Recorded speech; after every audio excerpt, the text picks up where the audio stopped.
and join me in the Pledge of Allegiance. Pledge allegiance to the flag of the United States of America and to the republic for which it stands, one nation, under God, indivisible, with liberty.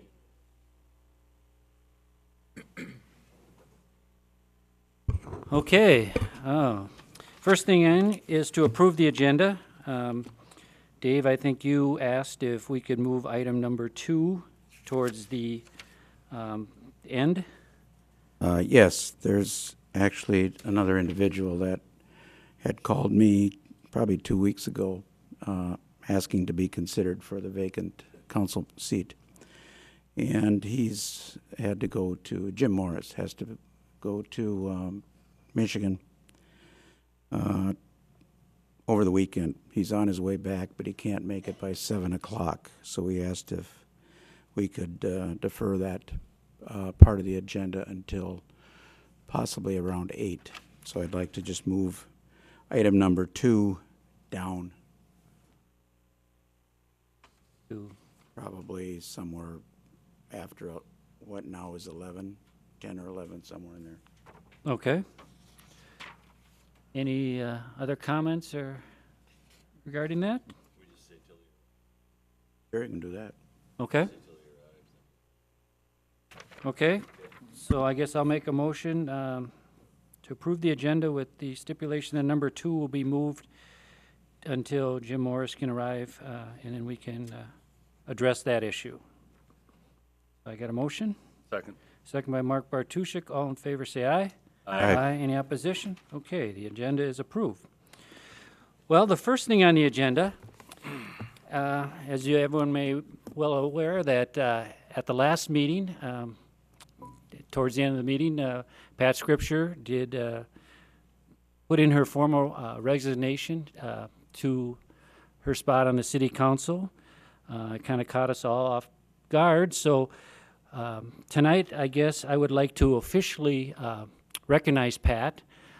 So Pat, if you'd come up here, please.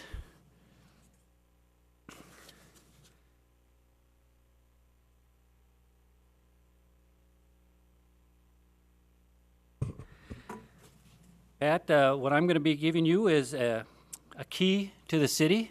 It really doesn't work for anything, but I'm just,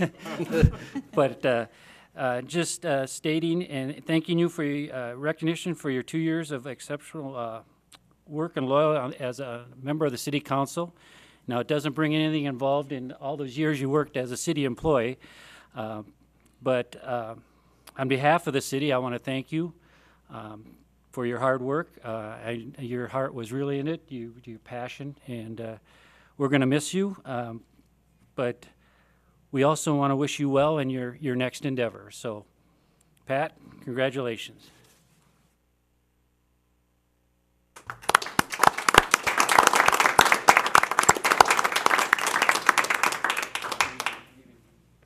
Give her nameplate.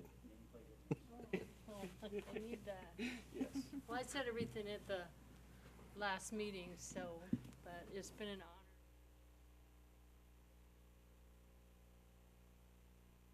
Thank you. Pat.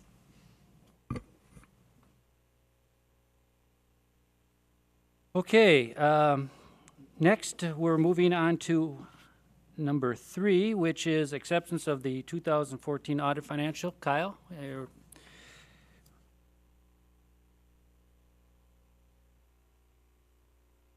Mayor, for the benefit of our listening audience at home, we have with us tonight Kyle Myers from the Abdo, Ike & Myers accounting firm out of Mankato. The council spent nearly an hour in special session from 6 to 6:45 p.m. going through the audit with the auditor, and so we do a brief presentation as part of the regular agenda. Okay. Thank you, Mike, and Mayor, Council, citizens. I'm here tonight to present the summary results of the 2014 audit. Gone over some things in detail before the meeting here. First of all, I want to express that our opinion is an unmodified or clean opinion on the financial statements. It's the best that an auditee can get as a result of an audit. Some of the financial results that we went over, just again, this is just brief. The city's total net position increased by about $600,000 compared to a decrease in the previous year. Increased capital and operating grants and contributions of about $985,000 increase over the prior year were the main factor in that turnaround for the city as a whole. The general fund's fund balance increased by about $148,000. Year-end unassigned balance is at about 53% of the 2015 expenditure budget. As noted here, the recommended percentage by the Office of the State Auditor and League of Minnesota Cities is anywhere between 35 and 50%, and the city has been within that range or above that range over the last 5 years. So good, healthy general fund balance. We reviewed most all of the other city funds, and they have positive fund balances for the most part. Your debt service requirements are fairly level through 2021 at approximately $1.5 million.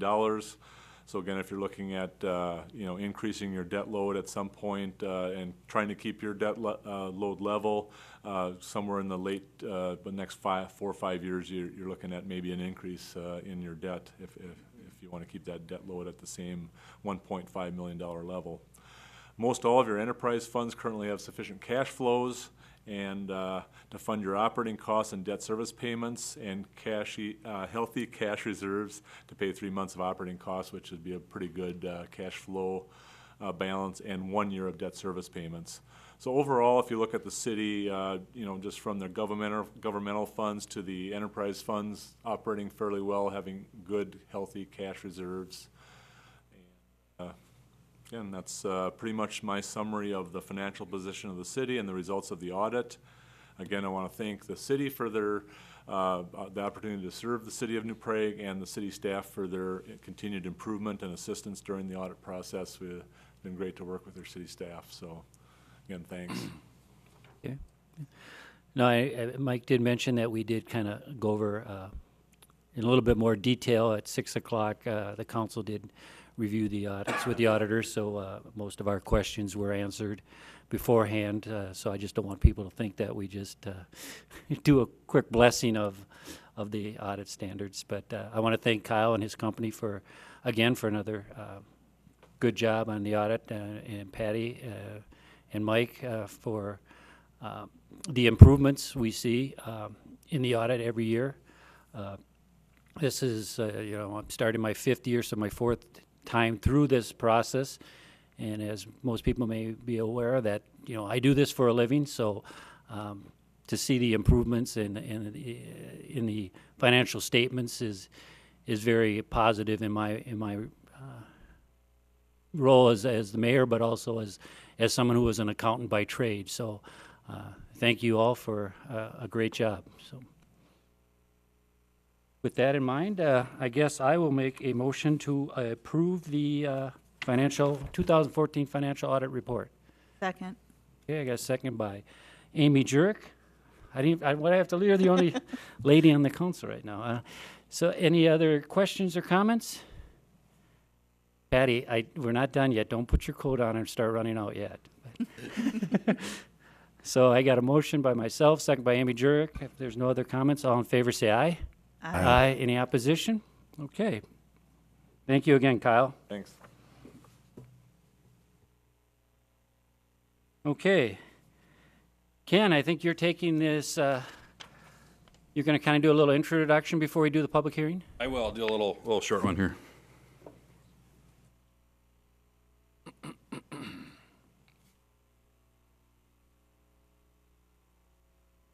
And pull the microphone down a bit if you would.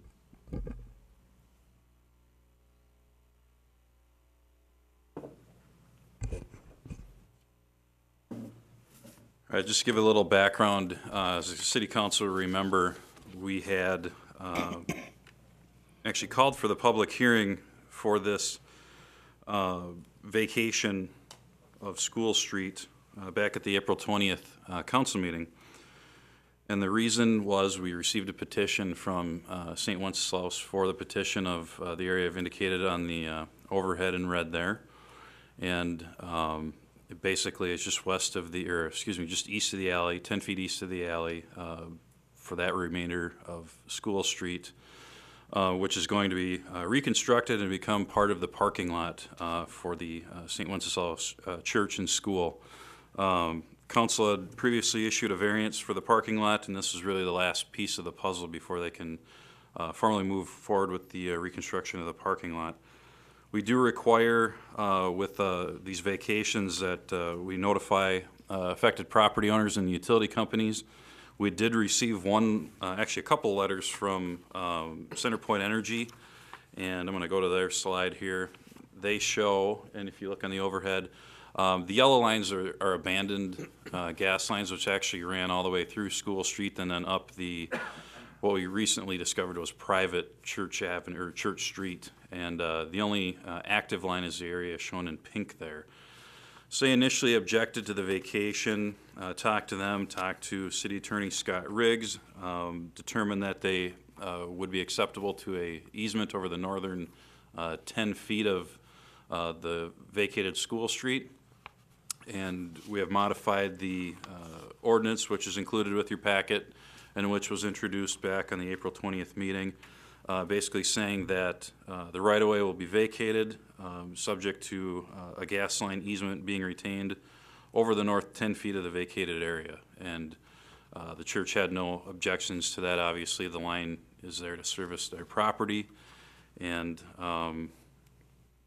that is the only comment we had from any other public utility. So we can open it up for the public hearing, unless you have any questions prior to that. Okay.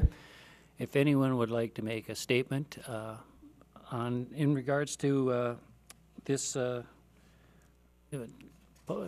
ordinance of vacating a portion of Sum Street, please come up and to the microphone next to Ken there and make any statements you'd like.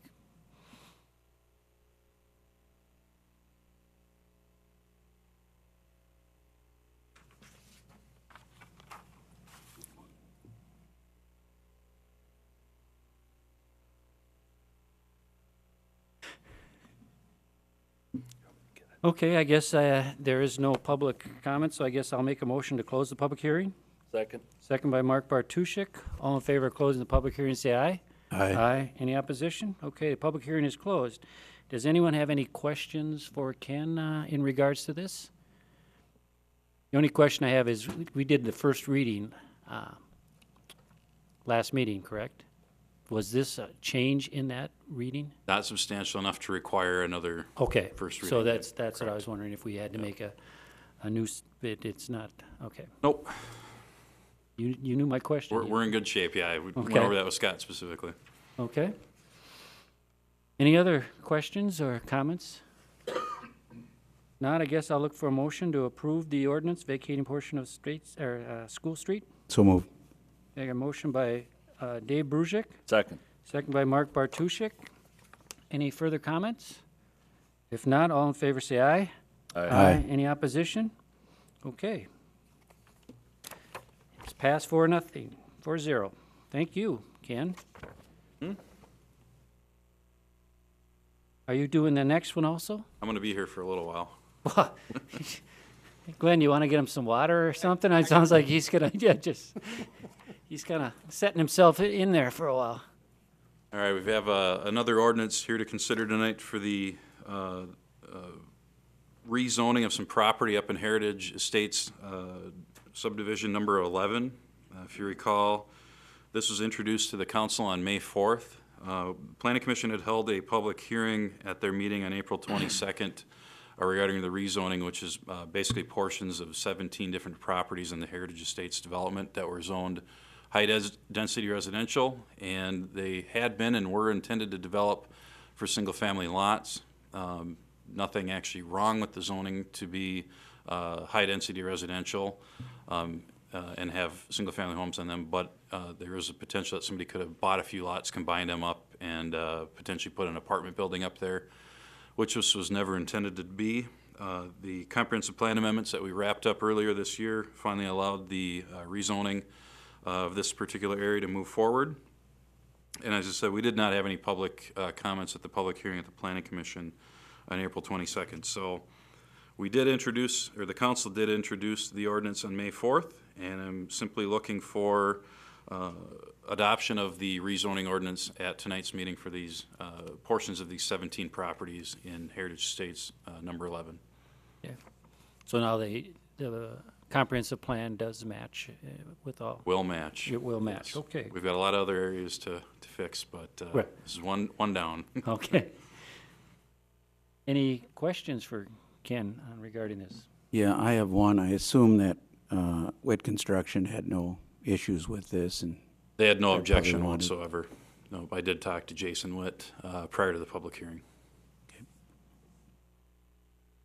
Okay. Anything else?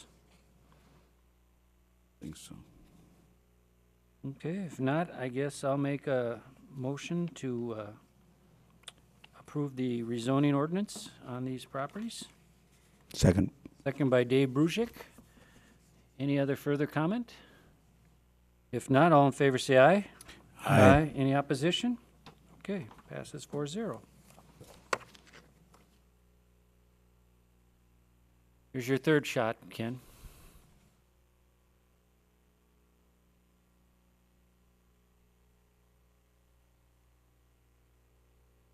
Shouldn't have let Patty go, so she could help you with that.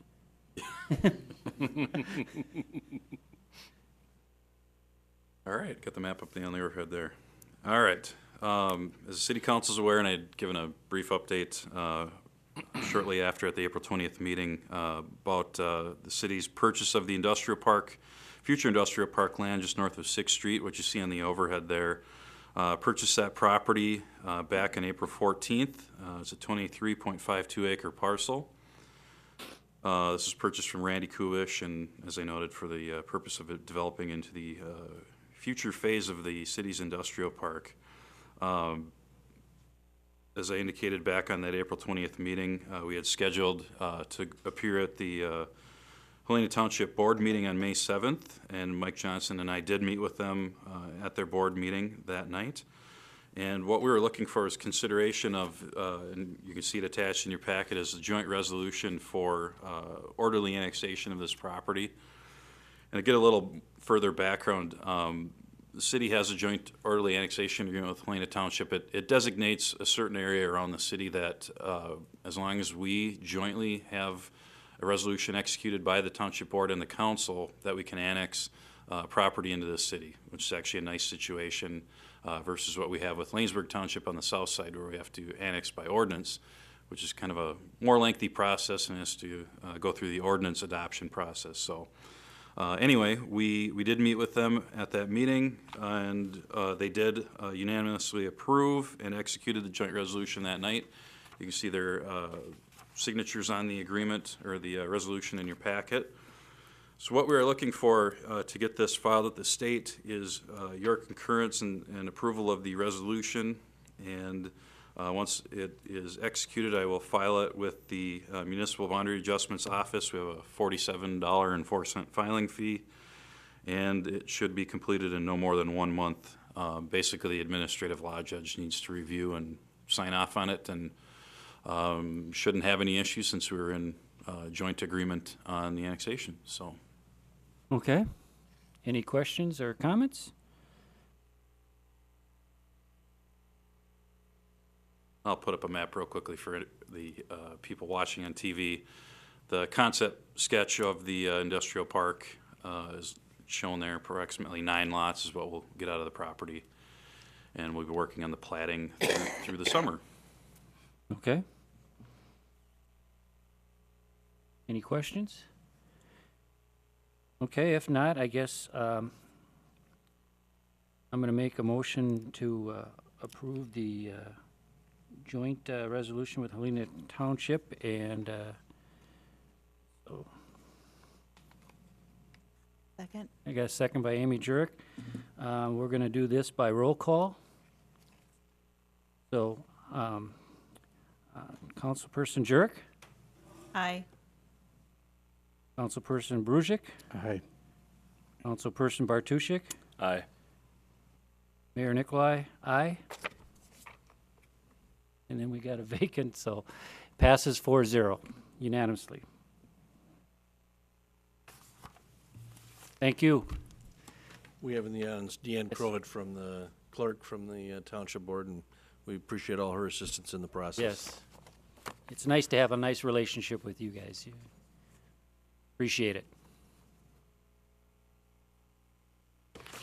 Okay, Ken, you're not doing this one? Didn't Jeremy call you up and see if you wanted to cover? I'm going to handle it, Mayor. You're going to handle it? Yeah, I just found out that fire chief's out on a fire call, so he will not be in attendance. So what we have tonight is a recommendation from Fire Chief Tukalski and members of the fire department to look at making 4 appointments tonight to fill 4 vacancies. That, as you can see in the memo from Fire Chief Tukalski, that firefighters, former Fire Chief Jerry Novak, Mike Rajitska have retired, and then we also received the resignations of Jake Palmstein and Craig Novotny from the department.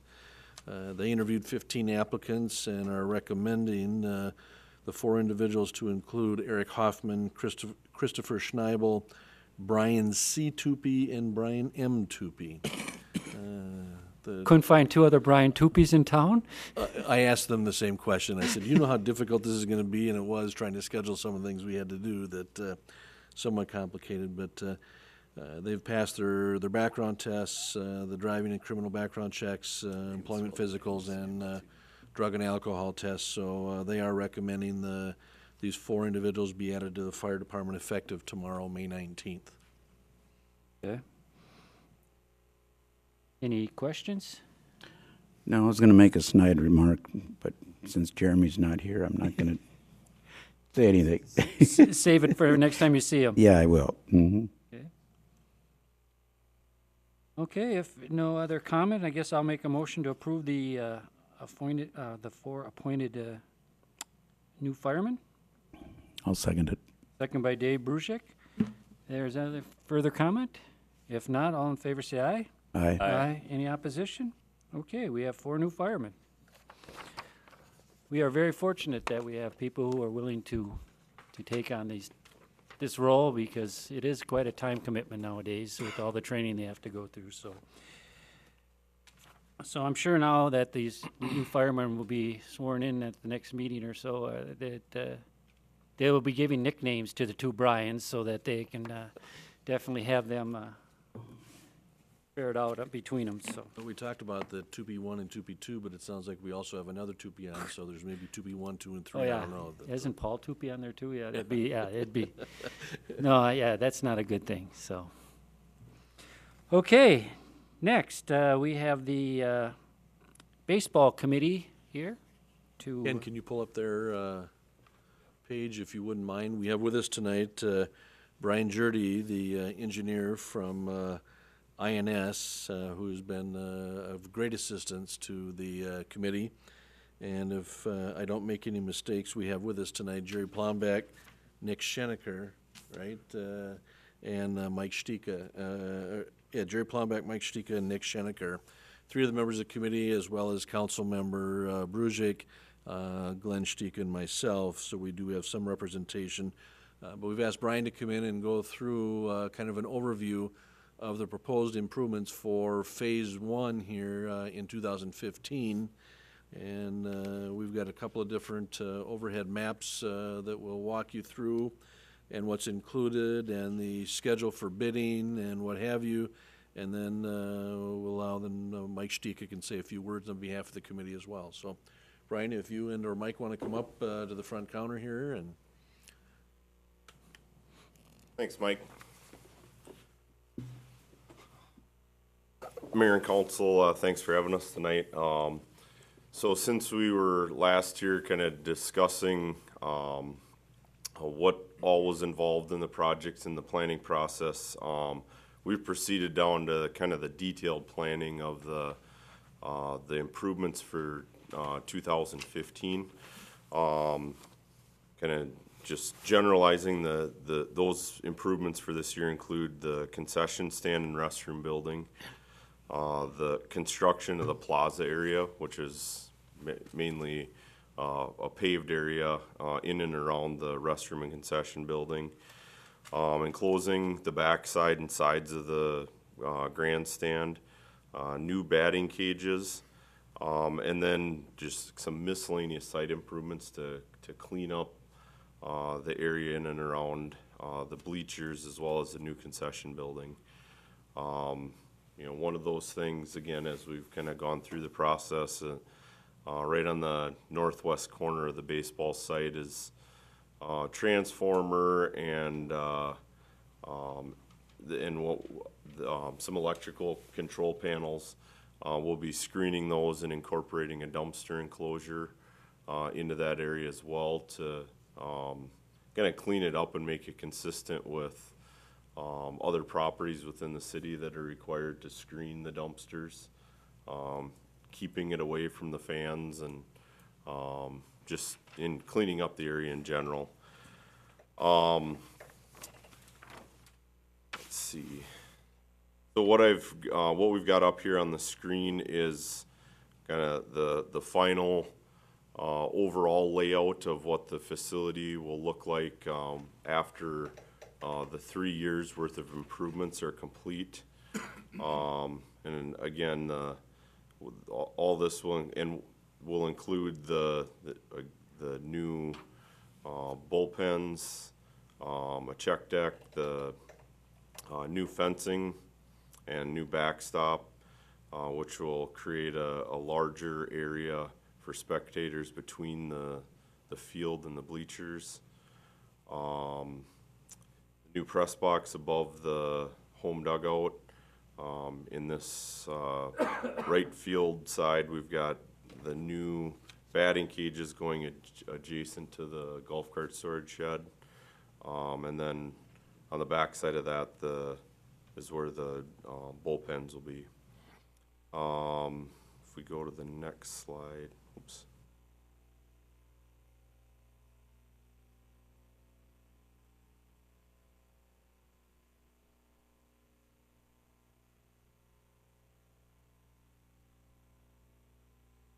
Apologize for Windows 8.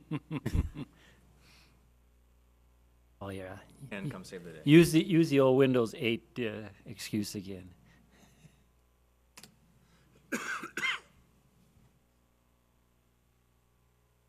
Oh, there Separate we go. PDF. Is it a separate? Yeah, there's separate ones.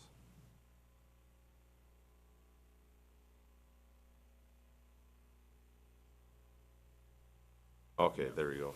So this concept was updated, just showing the improvements that'll be done here for just 2015. You know, a lot of our time and effort in the last few meetings have been really to define the fine points of what we're putting in, where things go, and very carefully trying to plan the work that we do this year so that we don't inhibit or have to cause rework in subsequent years. So it's everything from conduit below where we're going to put new hard surfacing in the building so that when we replace the irrigation on the field, we don't have to disrupt the new concrete, making sure those utilities are stubbed into the new restroom and concession building, all of those type of things. So in essence, we're here tonight to request, per my memo, that the plans and specs are all ready to go out for bid. I did talk to Mike this afternoon. The estimates have all been updated from the work we did months ago to kind of help budget the thing. And now that we've defined things for 2015, we're right on track and actually a little bit below what our projected budget would be with our current estimates. So we're comfortable that the scope of work that's been developed and refined as we've gone along is consistent with the budget. And Brian, what is the dollar amount on the first phase again, if you have that handy? the budget amount was $356,250 for the 2015 improvements. And really the only work not included in the bid package right now we're working on separately is just the work on the scoreboard, because that's kind of proprietary to some vendors. So and the dollar amount's under 100,000, so we can negotiate and get competitive quotes on that work. So that'll be done outside of this bid package.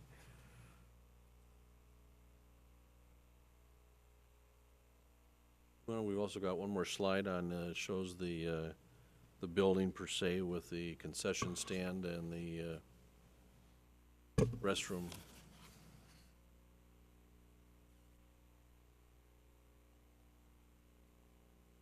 Yep, there you go.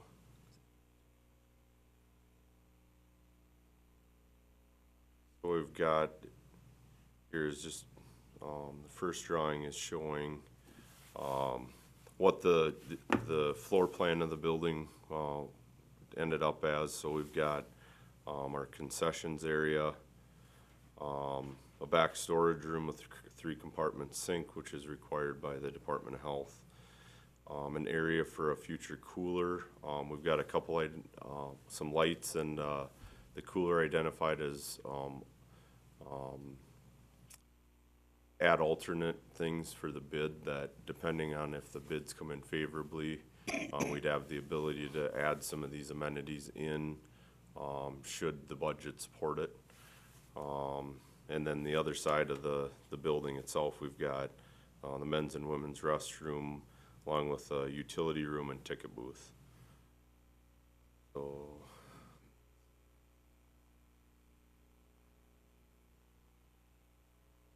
got some colored elevations here. The structure itself will be all masonry construction, along with a shingled roof. That's about it. Is there anything I missed? No, the concept for the building is very similar to what you see up at the high school. Mm-hmm. So if it looks the same, that's the reason that it does. Yep. We would advertise this with bids coming in June 16th. Correct, yes. At 2 p.m., and it would come to council at the first meeting in July for bid award and starting construction on or about August 10th, depending on how long the Orioles baseball season goes. Okay. Mike, And- anything from the committee that you want to provide to the council as part of this? It's been a great process thus far. I mean, everyone's been involved and at the meetings and very tactical and looking at all these different plans and ideas and going through different iterations of it and just trying to get the best possible design that we can that suits all parties using the field. So it's been a great process, and the city and the baseball guys and Brian have been awesome thus far. So we have the confidence that we've done all those iterations and we've gotten the right design for this, and I think we're excited to get it started come August and get these bids out soon. And from the baseball perspective, we're churning our wheels as well. We have a donations group that we've formed. We also have a scoreboard group that we've formed to get those pieces in place. The scoreboard will be finalized in 2015, as Brian mentioned, and we're working to get that committee in place to seek advertisers for that and the different pricing for that. And the donations group is trying to finalize how we will go out to the public and seek donations in the future. So more to come on that later this summer, but we're all kind of getting our ducks in a row, if you will, and excited to get started here. Okay, any questions? These improvements you're talking about, 215, they should all be able to be finished within this year?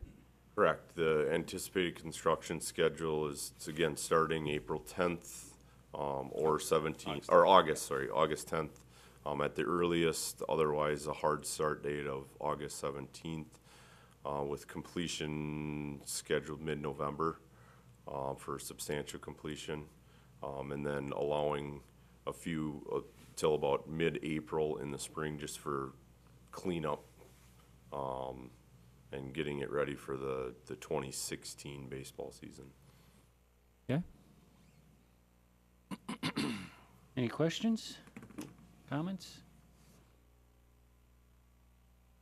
Okay, I guess I'll look for a motion to approve the resolution of the plans and going out for bid.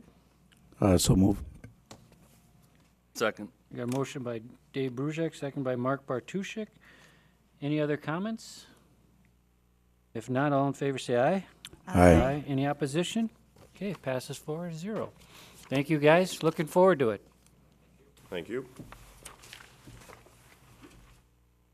Okay, next thing on the agenda, I guess, since Jim has arrived, we are going to go to item number 2, because we stated it as in our agenda that we would move the item number 2 to when Jim arrives. So he is here now. So as we mentioned earlier, and with Pat's recognition on item number 1, we have a vacancy in the remaining time on her council seat, which is what, 2016? December of 2016. And for those out in the viewing audience, that the council, as you consider your options tonight, because there's less than 2 years left on this 4-year term, you have the right to appoint and to go through whatever selection process you choose to fill this vacancy. Right, okay. So,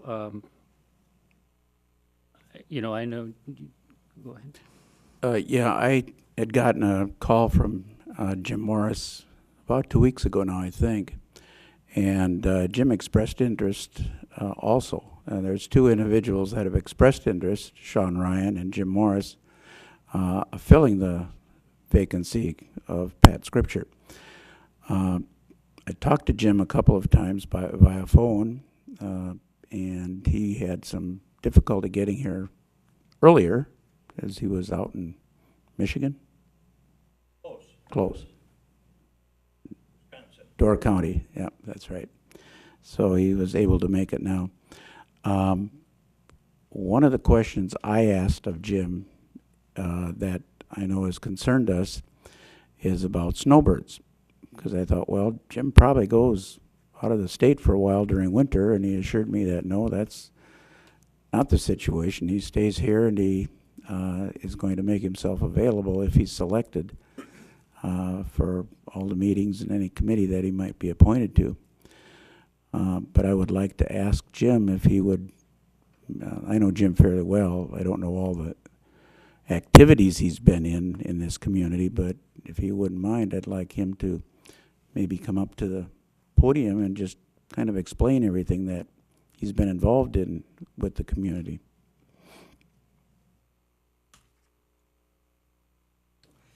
Yeah, my apologies for being late.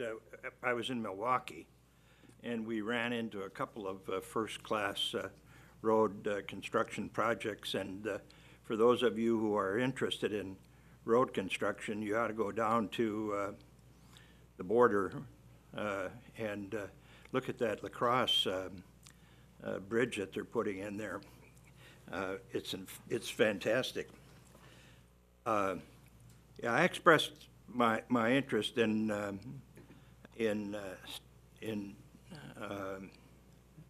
taking Pat's position on the council because I'm very interested in the work that the council does, and over the years I've had a chance to be involved in a number of different things.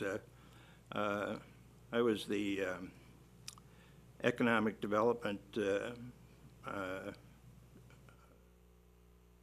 director for the city for about 10 years, I think. It was about 10 years. And prior to that, I had been active in the New Prague. There's a New Prague group that preceded all of the economic development activity, and I was involved in that for about 10 years also. So I've had quite a bit of experience with that. And then I served on the Economic Development Committee for probably 10 years or better. And I served on the golf board for 2 or 3 terms. And I actually managed the golf course when we lost our golf course manager mid-season. I stepped in and managed the golf course for the last half of that year, and helped recruit and hire a new manager to replace myself. what it boiled down to. And then I've served 2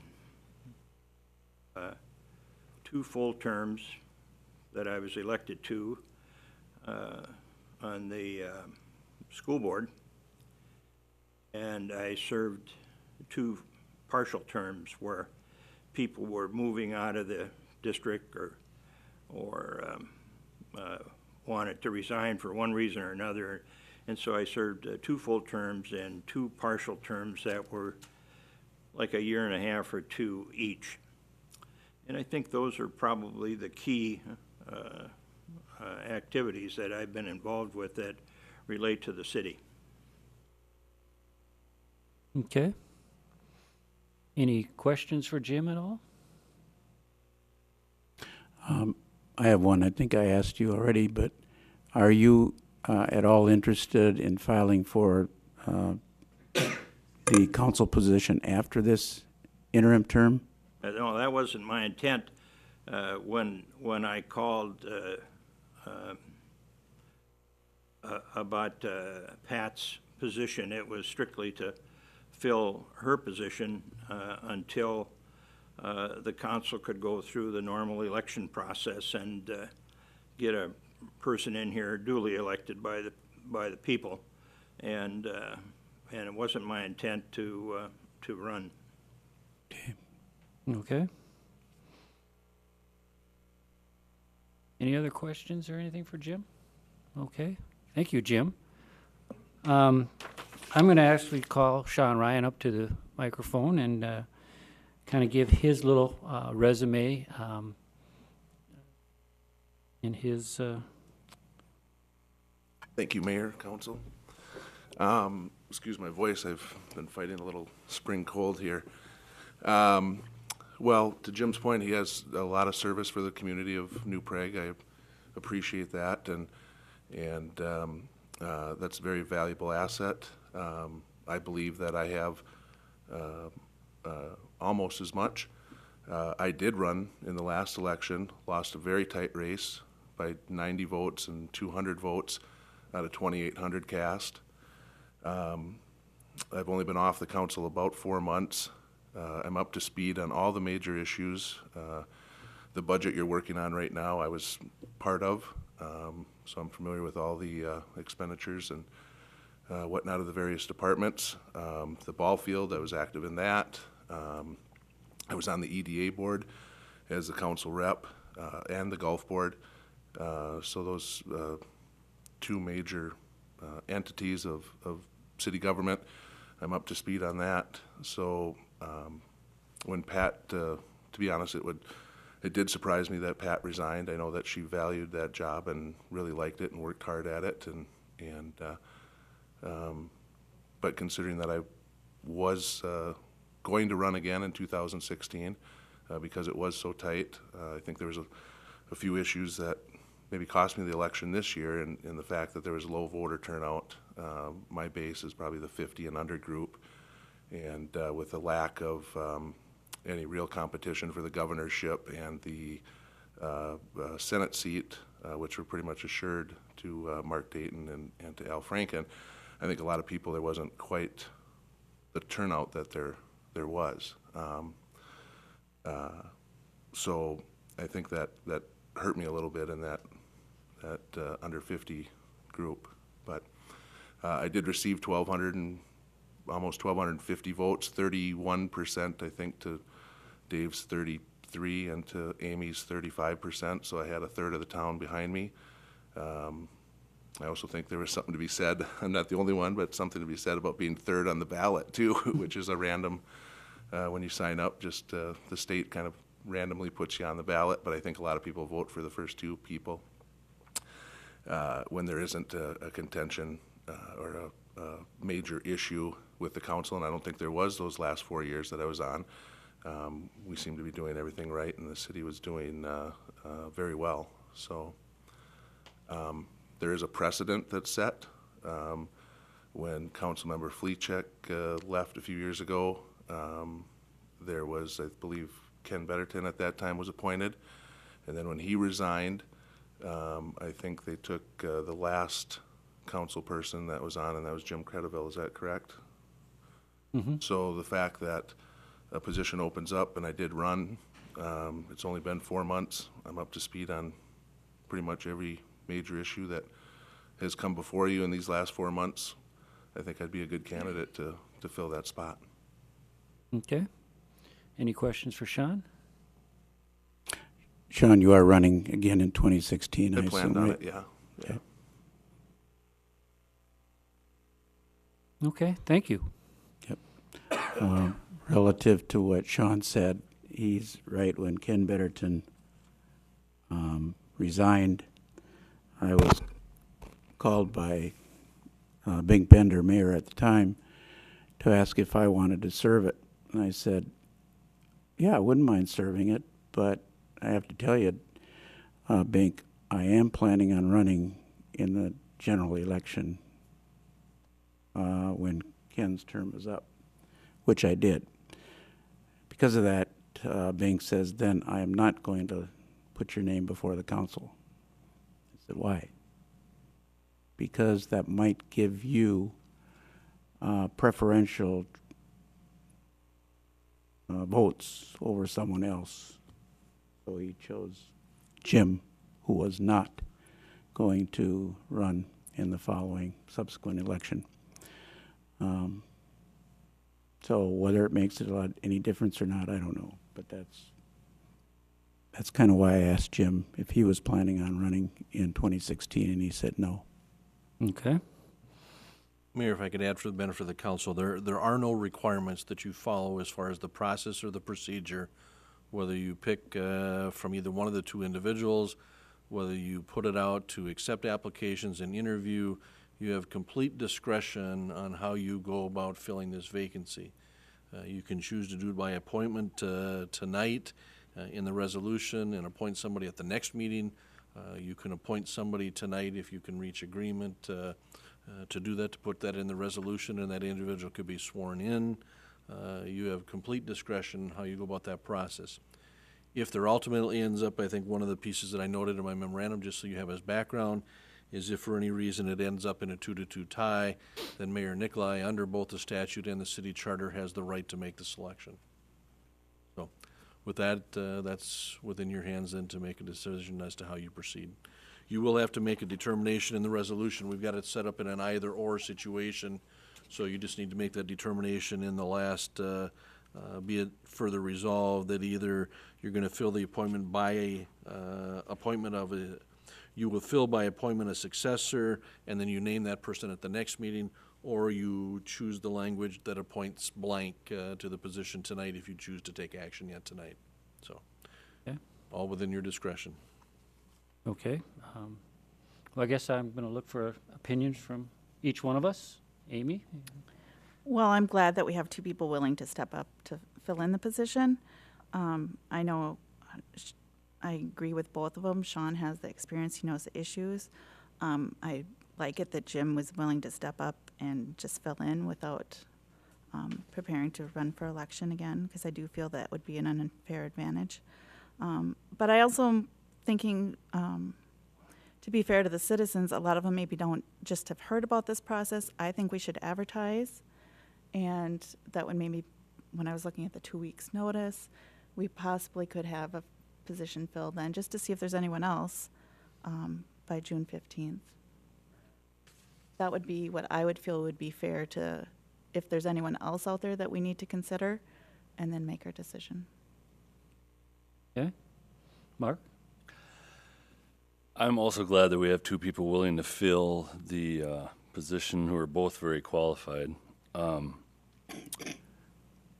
This is my 7th year on the council, and I happen to be here for the last 2 that resigned their positions. Both times we appointed somebody. And I guess for me, this time is just as easy of a choice as what it was before, because we just had an election 5 months ago. There was only 3 people that were there. And only one of them did not get on, and they were separated by 4 percentage points. So I think the people spoke 5 months ago. And it was a close race, so I don't think anybody's going to be real disappointed if Sean took the seat again, especially since he just put in 4 years.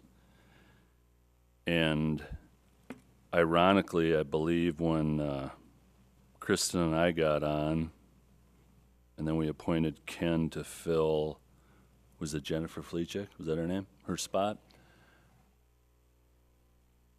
I think that out of the 6 people that ran, probably the 3 of us probably had 75% of the votes distributed somehow in that area. So that's the way I feel. I feel that people spoke not very long ago, and if anybody else really wanted to be a city council member at that time, they could have ran.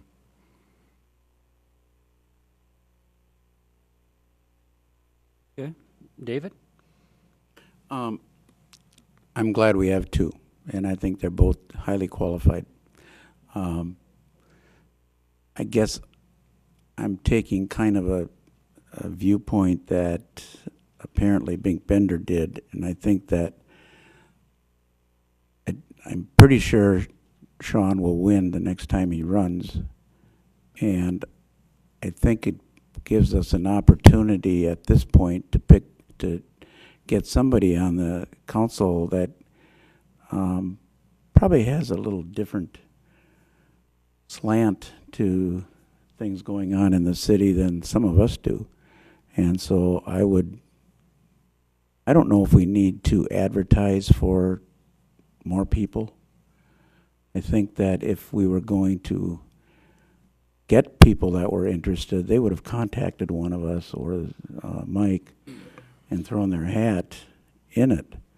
So at this point, I'd like to see Jim get a seat for the next 17 months, knowing that Sean will, in all likelihood, be with us in those again in 17 months. So that would be the way I think right now. Okay. Okay, again, I agree with everyone that, it's very fortunate that we have 2 people who want to fill that spot. A lot of things you read and you talk to people is they have a hard time getting people to fill vacancies on councils. And we've even seen that on some of our boards and commissions because it is a time commitment to the community, and a lot of it is not well recognized within the community. Being that said, my opinion is I look at it as filling this position. I think I see that I would see that Sean would fit in, being that he has went through the budget process, understands the direction that the city is taking, that we took last year during the budget process. Therefore, he would be up to speed in a much faster time frame. I think, personally, I think Sean did an excellent job when he was on the council. He worked hard at it and was very passionate about it. Again, that's my opinion. I think it just would make an easy transition for the council moving forward. So with that in mind, it looks like we have three basic opinions going forward. So, Mike, what would you suggest? I really don't have any more of an opinion other than what we've tried to identify is that, number one, you have complete discretion and determination of how you fill the position, whether you pick from the 2 individuals that happen to have come forward to indicate an interest, whether you advertise or whatnot. There is no condition or requirement, and in listening to some of the commentary about whether somebody has a leg up in the next election, is that there's no requirement that in the statutes that addresses that would have to be an individual opinion. And so we've tried to put materials together to give you the choices of what you do, and I think we've identified the situation if it ends up in a tie vote from that standpoint. So there's really nothing that either myself or staff can really add. That this one's a council decision amongst the four of you. Okay. I think we should appoint somebody tonight, personally. Well, I agree. I think I would like to get it over with. Not to say just to get it over with, but to get the person up to speed and so that we can move forward. I move we appoint Sean Ryan. Okay, I'll second that. So I got a motion to approve Sean Ryan's by Mark Bartuszczyk, seconded by myself. All in favor, say aye. Aye. Aye. Any opposition? Aye. I spoke for Jim. Okay. Well, obviously, it's a 2-2 tie, and based on state statutes and our charter, I guess I have the dubious duty to appoint the position, and based on that, I'm going to appoint it to Sean Ryan. So with that in mind, Jim, I want to thank you very much for your willingness to step up to the plate. You've done it in the past, and it's by no means my decision was not a reflection on you personally. It's something I felt that was the best interest for the city at this time. So thank you. With that in mind, Mike, I think we need to swear Sean in, if we can.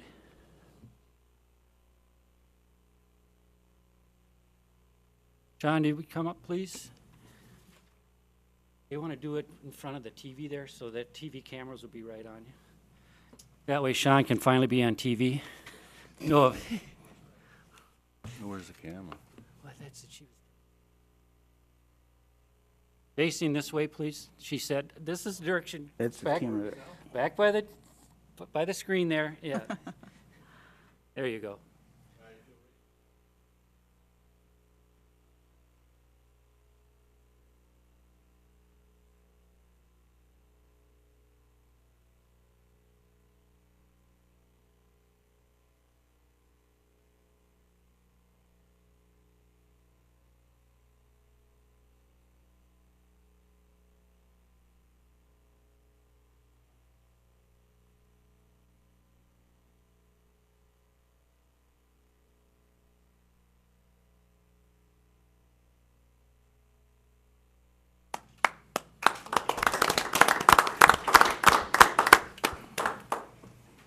Well, thank you for your consideration. I just got back here, so I'm going to go home. Thank you, Jim. Thank you, Jim. Thanks.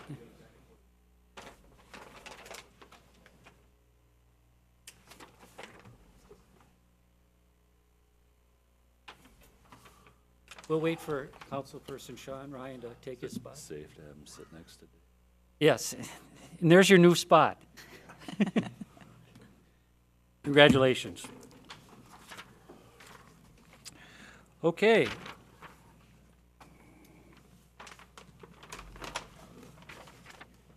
Now we're on to item number 9, resolution establishing limited cleanup. Mike, I think you're taking this on the League of Minnesota? Correct. This is a matter that, with the renewal of the city's insurance package with the League of Minnesota Cities Insurance Trust for coverages beginning April 1st of this year, we were informed by the League that the council would be required to update and approve a modified resolution as it relates to the optional no-fault sewer backup coverage. This is coverage that the city has procured and had in effect since the decision was made by the council back in November of 2003, with the general purpose that it's to provide a limited no-fault sewer coverage that potentially can reimburse property owners for certain cleanup costs and property damage, irrespective of whether the city is thought to be legally at fault.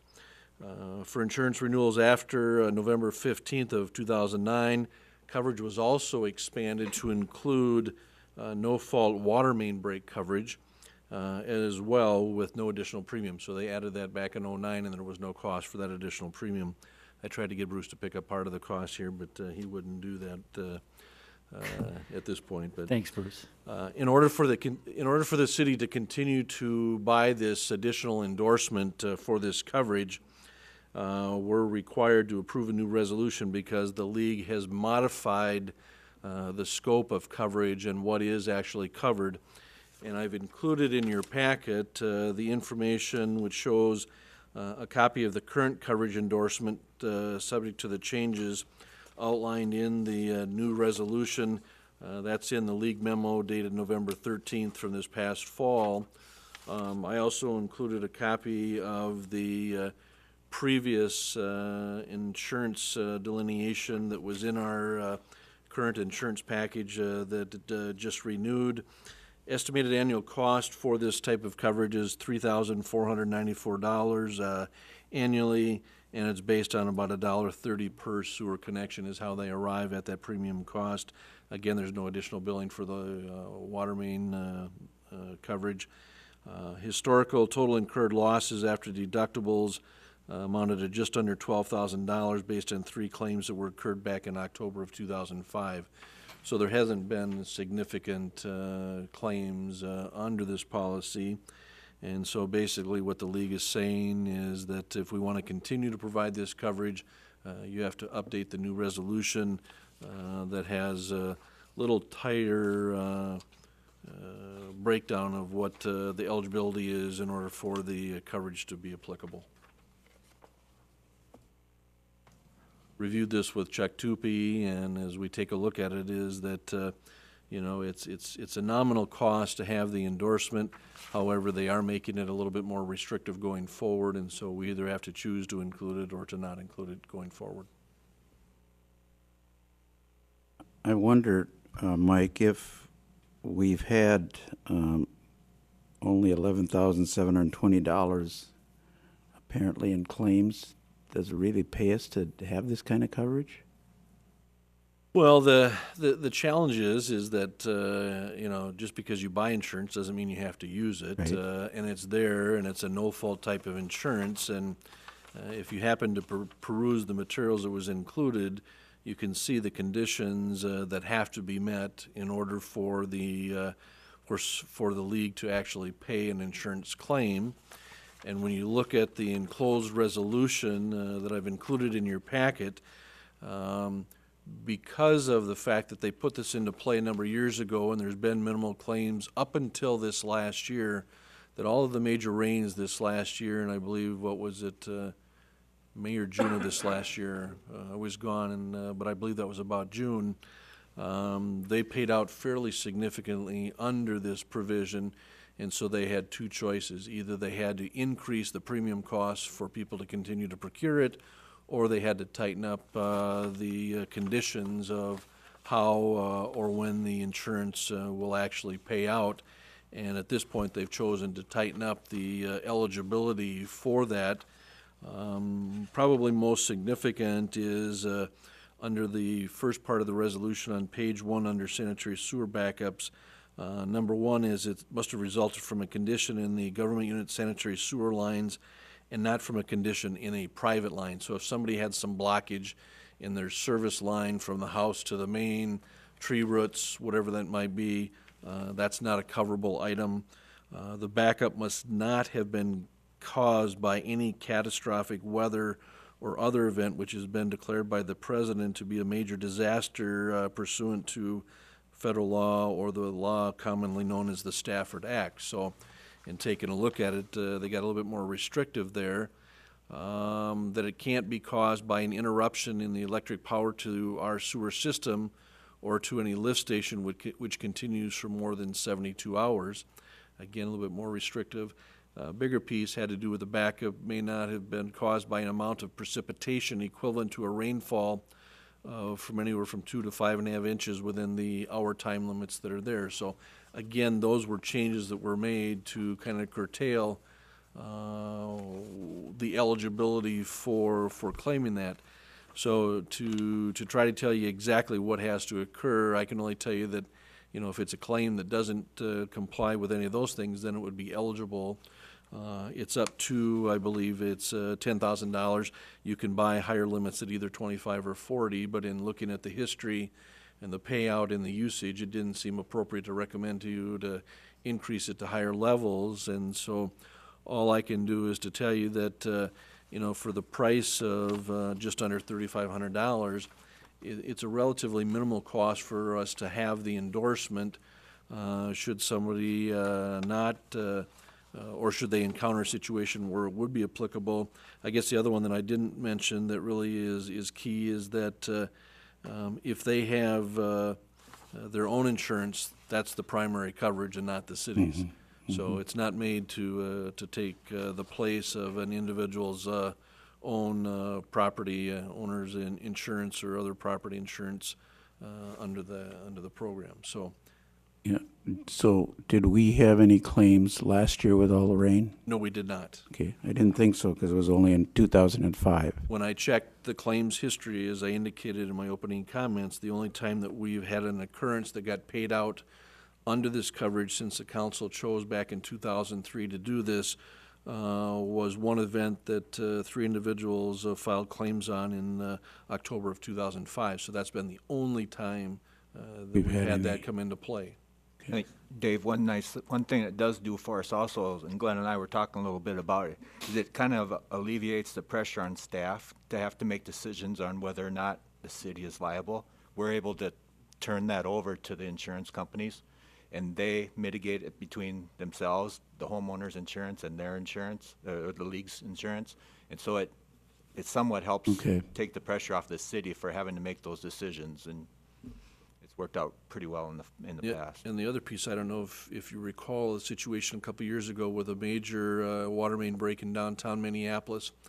I don't think I've ever heard the end result as to whether it was a contractor caused or whether it was just a simple breakage in about a 48-inch water main in downtown Minneapolis, is that when that line broke, is it filled the basement of a parking garage and some of the other adjacent businesses in that. And in some cases, some might not provide or have that type of coverage for flooding purposes or what have you. So as an additional benefit, besides just looking at this from a sanitary sewer standpoint, it also does cover for water main breaks as well. And in talking to our insurance agent, Chuck Tupi, is that, different than most households is, let's just take a look at the downtown business community, that in some cases, people have basements in their businesses, and we've got a water line running down the middle of Main Street that some of them do not insure their basements. In some cases, it's intentional because they just choose not to pay the added premium and provide for that benefit, or they just don't store anything of any significant value in there, knowing that it is wet and what have you. So other than that kind of summary, I don't know that there's any more that I can add to you to encourage you to take action on, other than I would identify and concur with Bruce and Glenn's comments, is that if it does come, it's viewed to see if it is eligible for insurance, and if it's not, the insurance company's made the determination, and that we don't have to get into the middle of that decision-making process. What is our deductible? $2,500. 25. I would just say, Dave, I figured it out. It's less than 1/100% of our general fund budget in a year or two. So. Well, I know it's not. It's a small pittance, but I was just to curious. save those two guys from our. I agree with you, though. I don't know if it's worth it either. But Well, yeah. Until Bruce mentioned that, I hadn't thought of that idea, or that event. But I would agree that it could save you guys a lot of time. Well, the other thing that we talked about quite a bit was the fact that, if you do have a blockage in a sewer main, look at most of the blocks in town here, and you got houses on each side of that one block. It sometimes wouldn't take very long for that main to fill up and start backing up into 10 houses. And we've been fortunate, and because we got a clean program,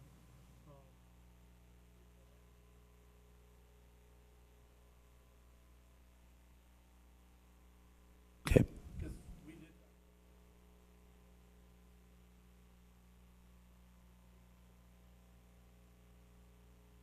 Okay. I'm sold.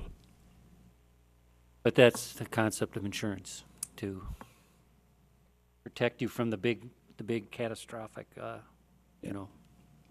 loss. So, I move we approve it. okay. Second. Got a motion by Mark Bartuszczyk, second by Amy Jurek. Any other discussion? If not, all in favor say aye. Aye. Aye. Any opposition? Okay, passes 5-0. Thanks, Mike. Mike, are you taking the next one? Yes. Okay. You should have a revised, updated memo in front of you tonight that is modifying the previous one we'd included in the packet. That what you have in front of you is the summary following the end of the year for the 2014 GME, the Golf Management Enterprises contract pertaining to the incentive provision that you have in there and that has been in their contract since 2011. City has paid out in 2012 out of the time frame 11, 12, 13, and 14 so far. And the requirement is at least what was contained in their agreement that you approved in January of 2014 for the 2014 year was a requirement that the end result that the revenues and the calculation that we're going to walk you through, number one, has to be a positive number, but secondly, that it has to be greater than the previous year's audited net operating income. And what that is that operating revenues minus operating expenditures, adding back depreciation, has to be a positive number, as I stated, and it has to be greater than the previous year's audited net operating income plus depreciation.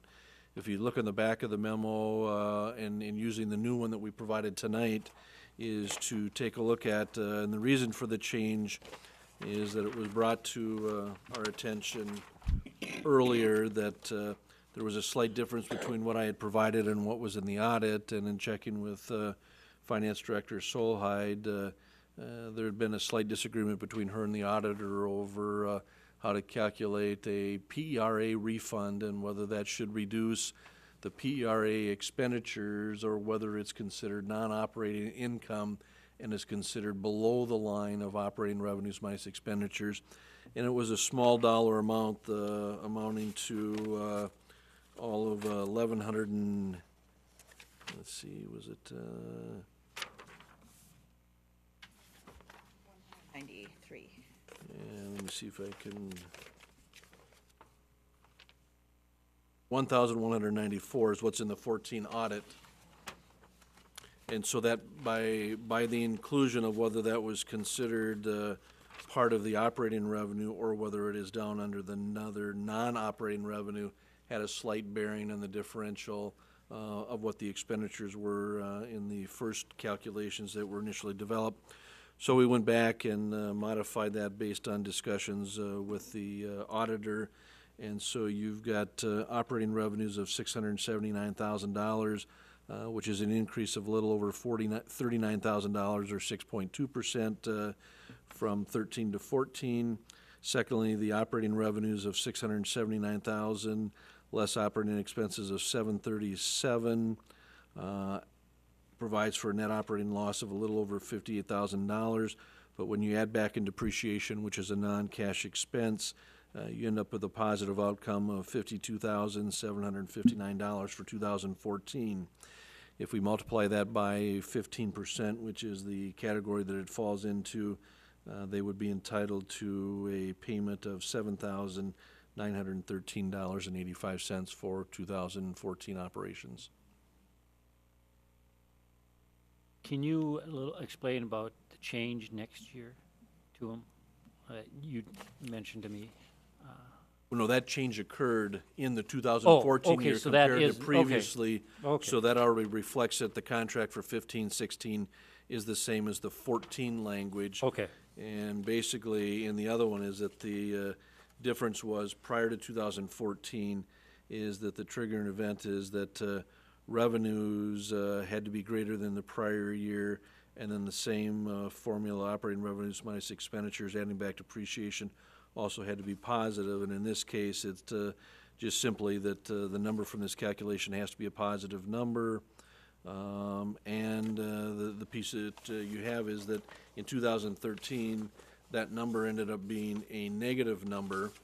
And so as you take a look at that, it was a operating negative of $46,249, and this year in 2014, it's a positive $39,409. So, okay. And the current want to go till 2016 when we, The 15-16 contract includes the same language that you're seeing here tonight in 14 is the same language that's there. But I think she's asking if the contract is for 15 and 16. yes. Yes, it is. Yeah. Okay. I'm That- sorry. yeah. But the piece about it next year is that, again, the calculation has to be positive, but next year in 2015 is that number has to be greater than the previous year's audited number as well. So it will have to be greater than what you're seeing at here at the, I said 39 before, it wasn't 14, but it's 52,759. So for next year, that number has to be positive, and next year's number will have to be larger than the 52.7. Right. So that's moving them in a direction that they continue to perform well in that part of the process. Mm-hmm. Okay. Any other questions? Not, I guess I'll make a motion to approve the incentive provision for GME contract. Second. Second by Dave Brusick. If there's no further comment, all in favor say aye. Aye. Aye. Any opposition? Okay. And it sounds like they're starting off this year with a bang. On what I've seen so far, so, which is good. Always been our goal to get that thing self-sufficient and, You take a beating this week. yeah, not a lot of golfers today. Okay, next, Ken, are you taking this one? No, I'll Glenn. take this. Whoa, what? I have my water and everything. Do you want to go to the You got front? enough? I got no pictures. When we started the 2015 CIP project, we knew of a property on Fifth Avenue Northwest where the water and sewer lines crossed the neighboring property at 307. So when we talked to the property owners and told them the situation, which they weren't aware of, then they petitioned the city to have, under the contract, a new sewer and water put into their property, on their property, or at a 90-degree angle to the mains, going straight into their property, going up as far as we needed to go to connect to the existing sewer lines. And there is a map attached in the package showing the existing lines. They run at a pretty good angle, so we'll be going back into the property quite a ways. But it's all at their expense. It's just going to be put on as part of the contract, and then the payment spread out over 15 years. The benefit to the city, which we can do that, as long as there is a benefit to the city, is the fact that if they ever sell that property or do anything and the buyers say, well, until you move those sewer and water lines, I'm not touching this, they're not going to be cutting into a brand new road. So that's how we can incorporate this, this kind of project.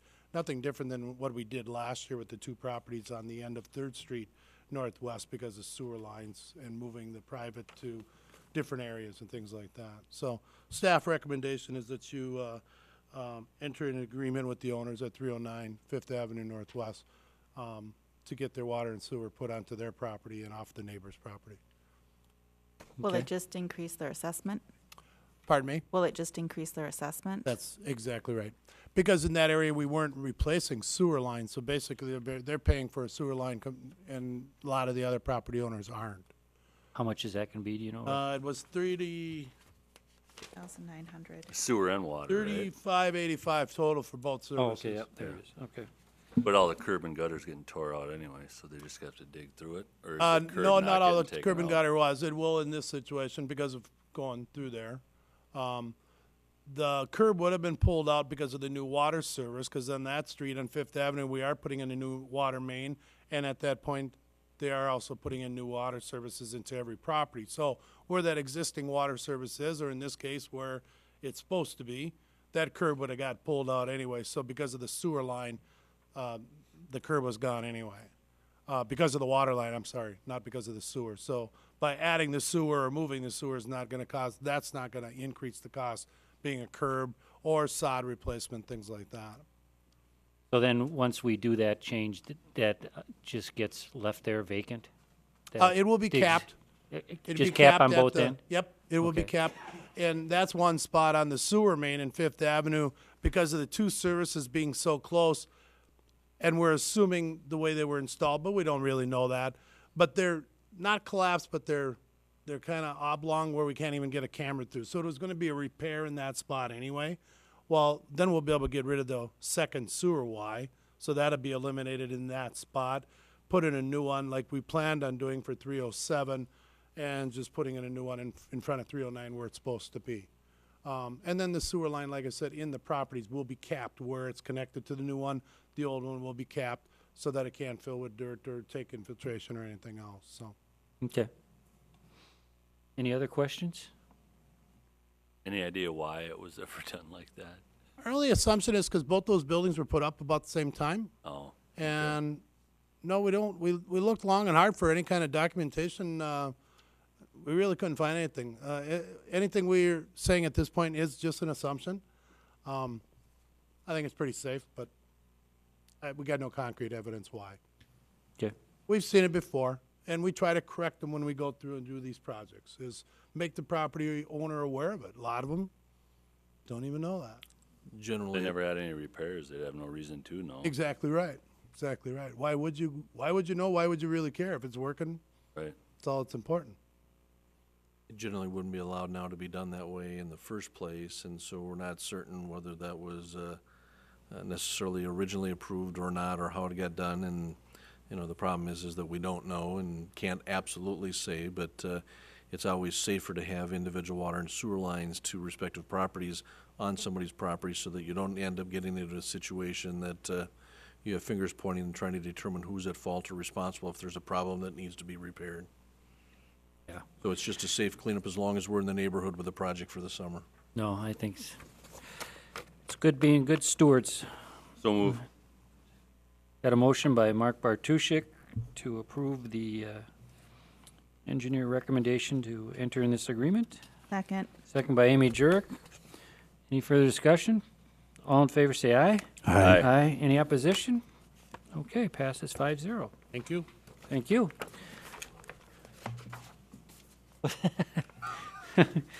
Next on the agenda, Ken, you're going to introduce Dennis, an introduction. Dennis. Dennis, I'd like to say thank you for your patience. I'm sure.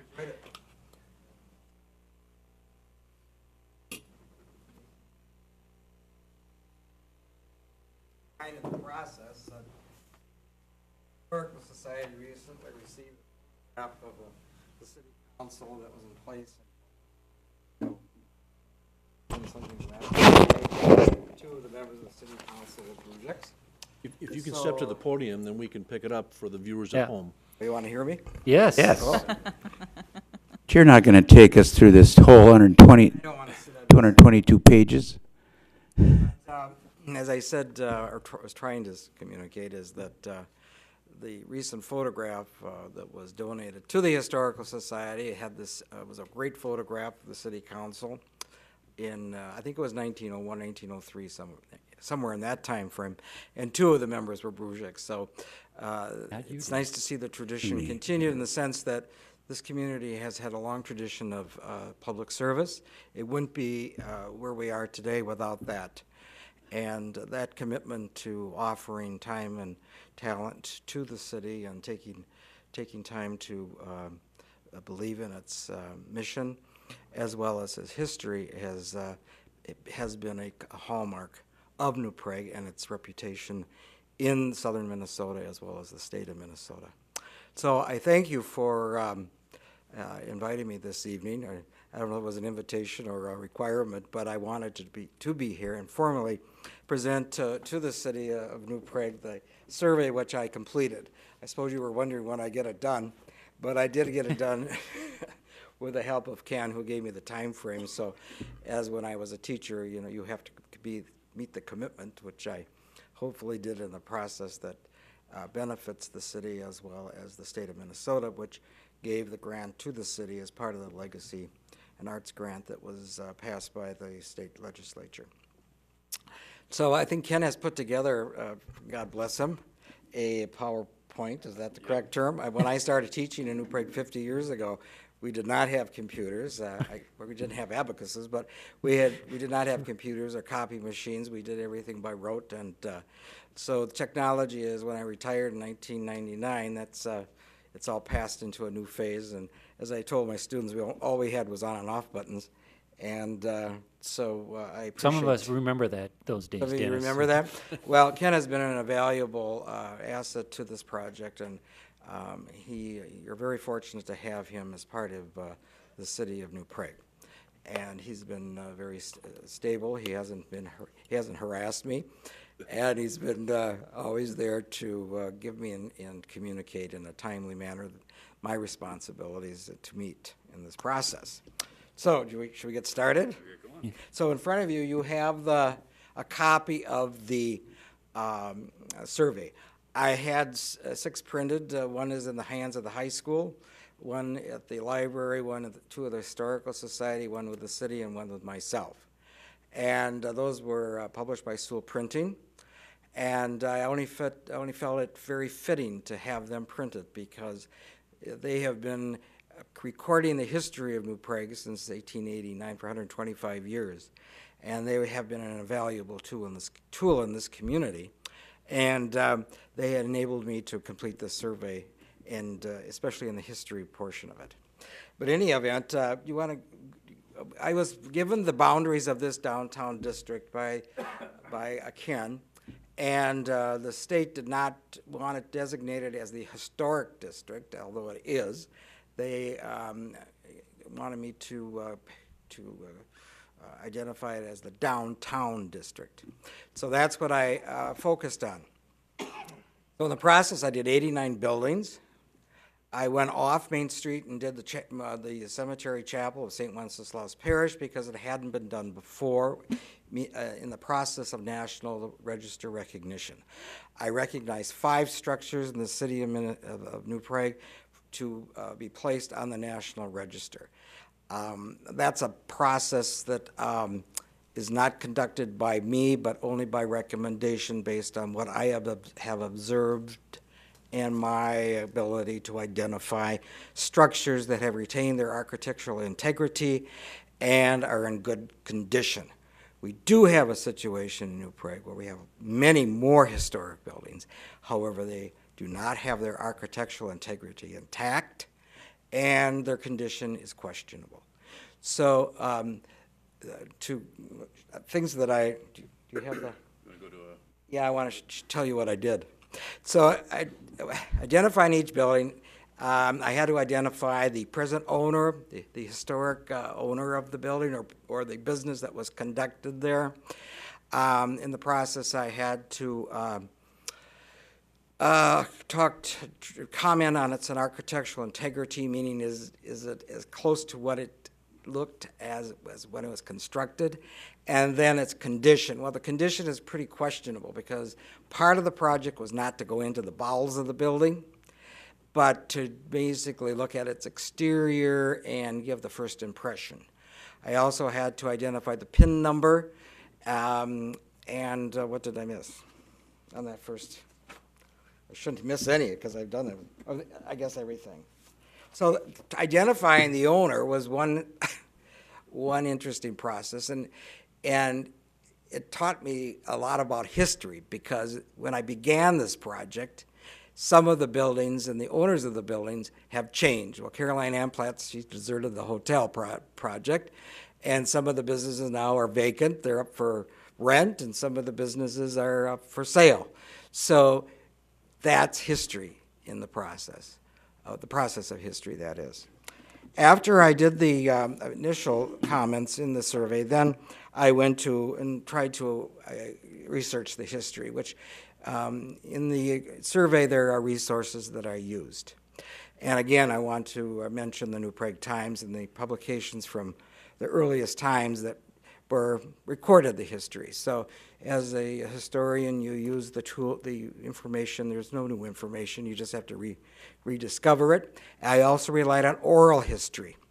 When I started the bicentennial celebration, when we were designated a bicentennial city in 1974, I was the bicentennial chairman and came in contact with some great people in this community. One was Dave's parents, Benny and Hilda Bruzek as an example, who were great storytellers. And so I relied on the storytellers as part of this survey because their unrecorded history is absolutely essential and part of our tradition. So I measured each building. I identified the plan type, the number of stories, what type of foundation. Now, in some cases, I relied on the owners of the building to tell me. In one case, I was almost hung out and tarred and feathered by asking it, but then so were you. You were on the shit list too, pardon the expression.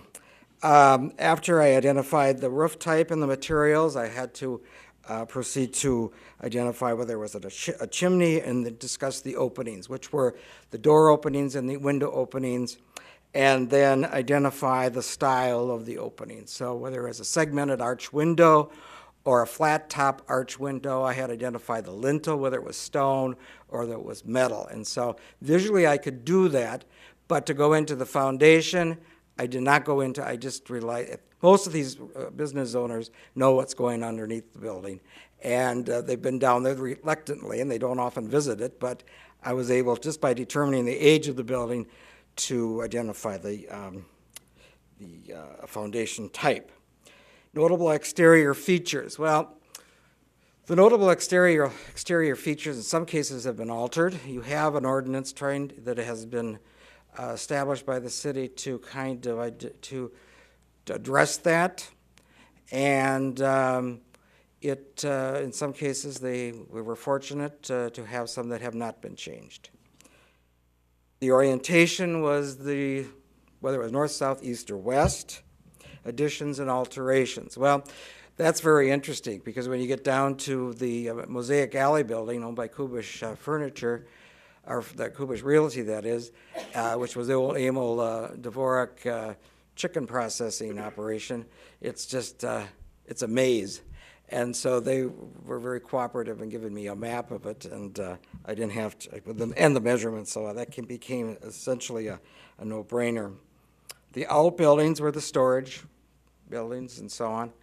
And landscape features, I discussed whether it was parking and what side of the building there was parking, and its orientation to Main Street or other landscaped features, such as the creek west of town. Comments, I surveyed the building, and my initials are there, and what date I did it. NR is whether I recommend it for National Register. Not eligible, well, it's by virtue of its age or its architectural significance. Questionable or under research means that simply that the building could be.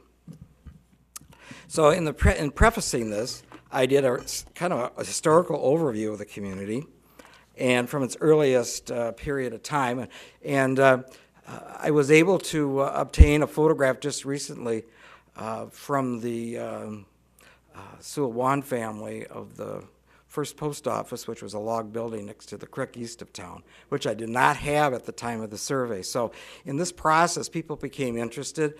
They opened up their personal collections and offered photographs for the Historical Society, which I am a member of, to copy for our collection. And so the rich photographic history of our community is in our archives at the downtown library, and it is constantly changing, and much to our surprise, we are always welcoming new things in to the collection. So I did the early agricultural river settlement, its geography, the Native American settlement. We had a very active Native American community here. Where Marquardt Jewelry is presently located was a log building that in a general store in the early days that served the Native Americans in New Prague.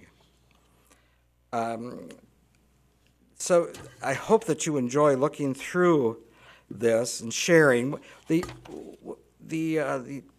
outcome of this survey serves not only appreciating what we have downtown, but also it helps the school children and as they do research and community involvement in third grade, as an example, and in high school. Did you have anything else on your PowerPoint? Just a couple of examples of the actual survey. So, yeah. Bros Hotel, for example. Oh, the Bros Hotel. Whoops. Sorry.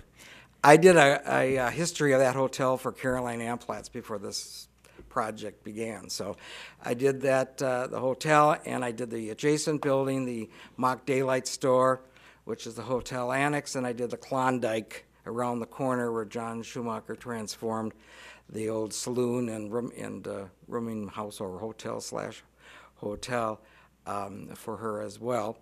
And part of this project was just the discoveries that were made.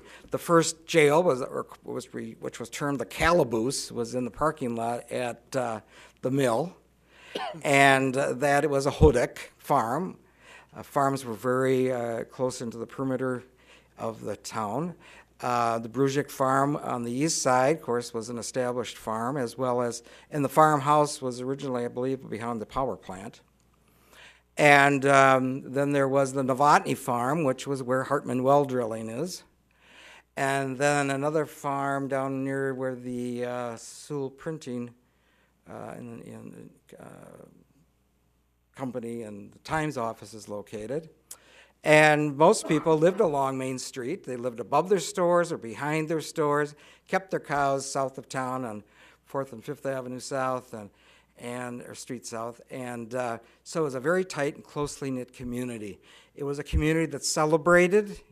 It was a community that intermarried, became very cohesive due to its religion, due to its ethnic background, to its language. And but it also had a mentality above just the daily requirements and needs of the community. And they took a lot of pride in this community. And I hope that the city, and I've made some recommendations, I'm sure you're inundated with all kinds of recommendations, but I made some recommendations in the back, and I hope you look at them and take them seriously, because I don't want to see this town end up like 7 miles south of here. And I don't want Main Street to deteriorate and become a kind of a passing historic district or business district. I do tours for many groups coming from the Twin Cities, and I take them down Main Street and I talk about the history, and people are interested in visiting small towns. And in the larger urban areas, they have lost their sense of identity. And we do have an important sense of identity. And it's a responsibility that you have, it's a responsibility that I have, it's a responsibility of the Chamber, the Rotary, everyone. It's a community that everyone has a need to be aware of and to be responsible for, as well as the owners of the buildings. I know that's a touchy subject, but the owners of the buildings have a responsibility, but you have the responsibility to make them aware of that. Are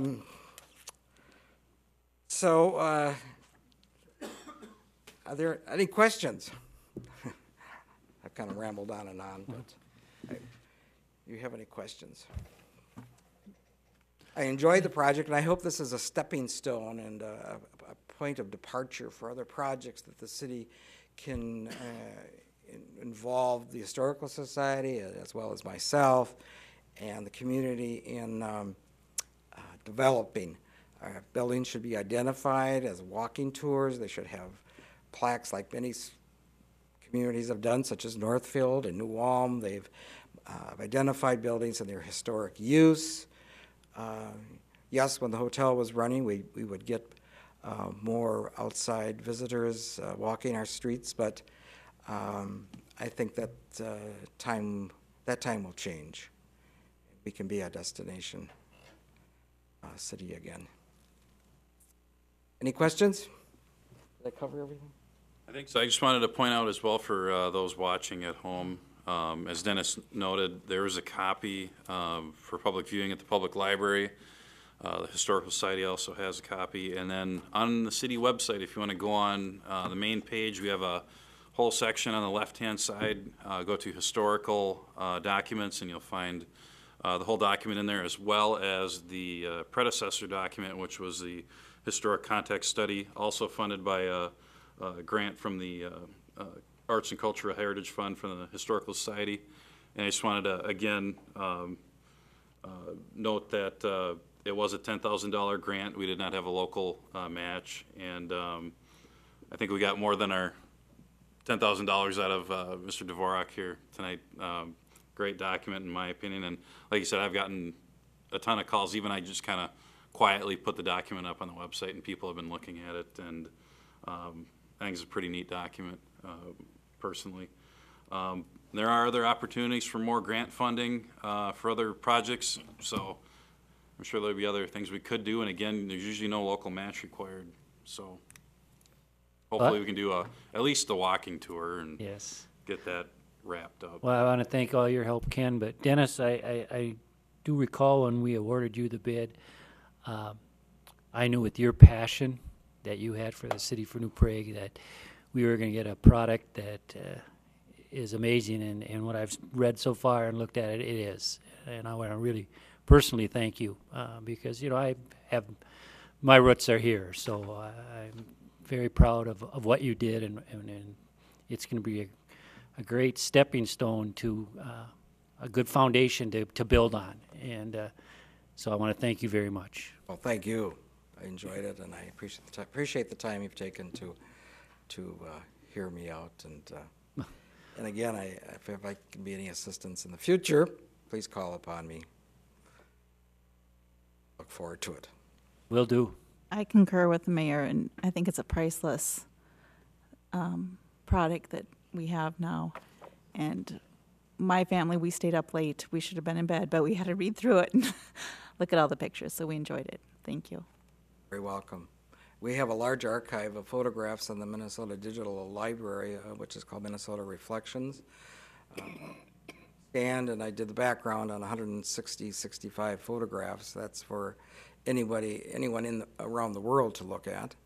I welcome you to look at that. And I went on to the MNHS Historical Society site today and last week, and they have a rich collection of photographs that I want to have copied and scanned for our collection. And it just speaks to an amazing period in time. As we know, history is in the making, and you're making history as you make these decisions for the future. But it's to appreciate in the past is to give vision to the future, and I appreciate your interest in it. Thank you very much. I just want to, one little thing that I did find was that I want to share with you is when this new city hall was built, the first city hall was built, and the fire barns were built, where the present city hall is located. The town celebrated by having a dance. There were many dance halls in New Prague on second floors of buildings, and this was the Heinen, originally the Remish Hall, and later became the Heinen Hall, later became the Nikolai Hall on Main Street. And I don't know the name of it now. What is it? It's in the report here. I can never remember because I don't frequent bars in town.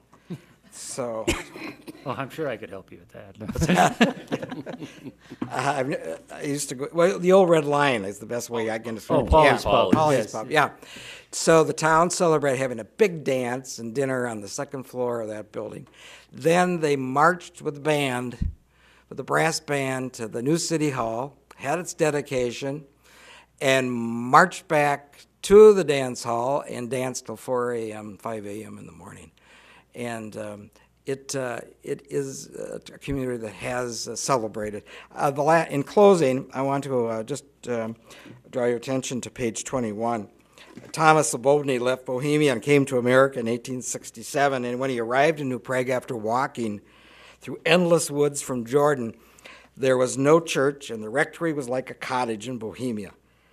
Now, what I think he was just referring to, there was no stone church. There was a log church that had burned, so I don't know what exactly he was referring to. I just took him verbatim. There were 2 stores. The Mertz had a hardware such as could be easily carried on a wagon, and Shimmick had a general store. The post office was a little wooden building, and it was named Oral. Mr. F. Vrabeck was the postmaster, but I can tell you, the people were very happy and neighborly to each other back then, and I hope that that continues. Thank you. Thank you. Thank you. You know, Dennis, one of our long-term goals is maybe looking at building a new city hall, so maybe we can have a party like that when that day comes.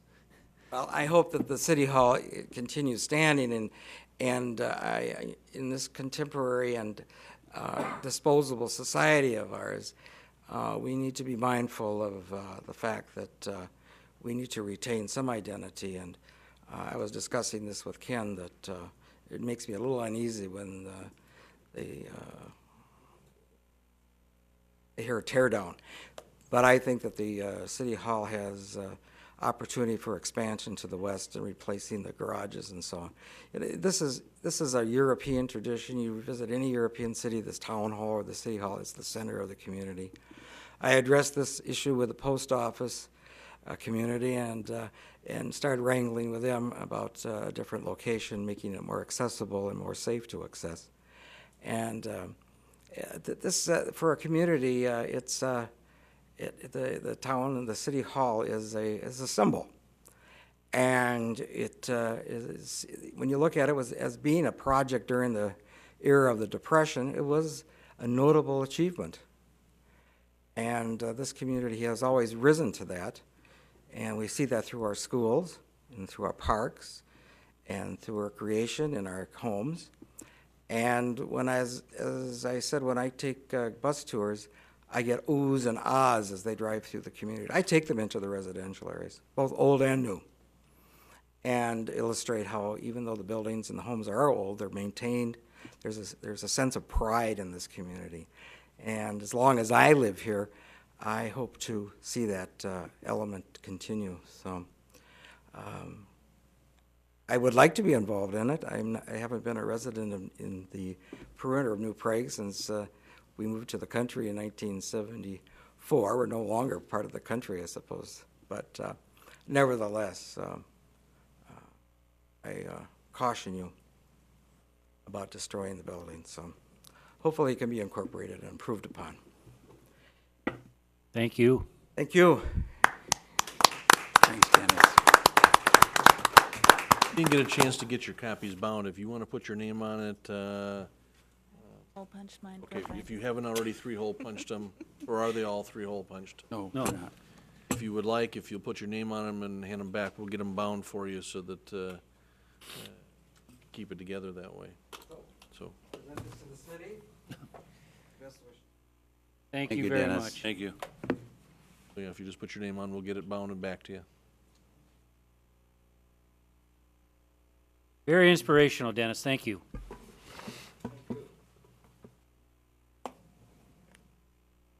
Next on the agenda, 2015 boards and commission appointments.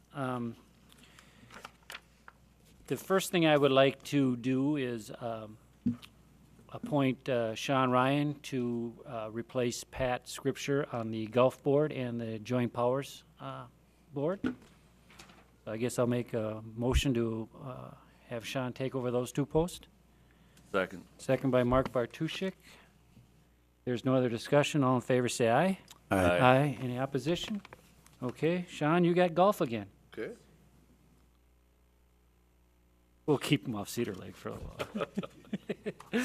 Okay, after our interviews, and I know we did post another for the Gulf Board, right, Mary Jo? So this is my recommendations, looking for council approval.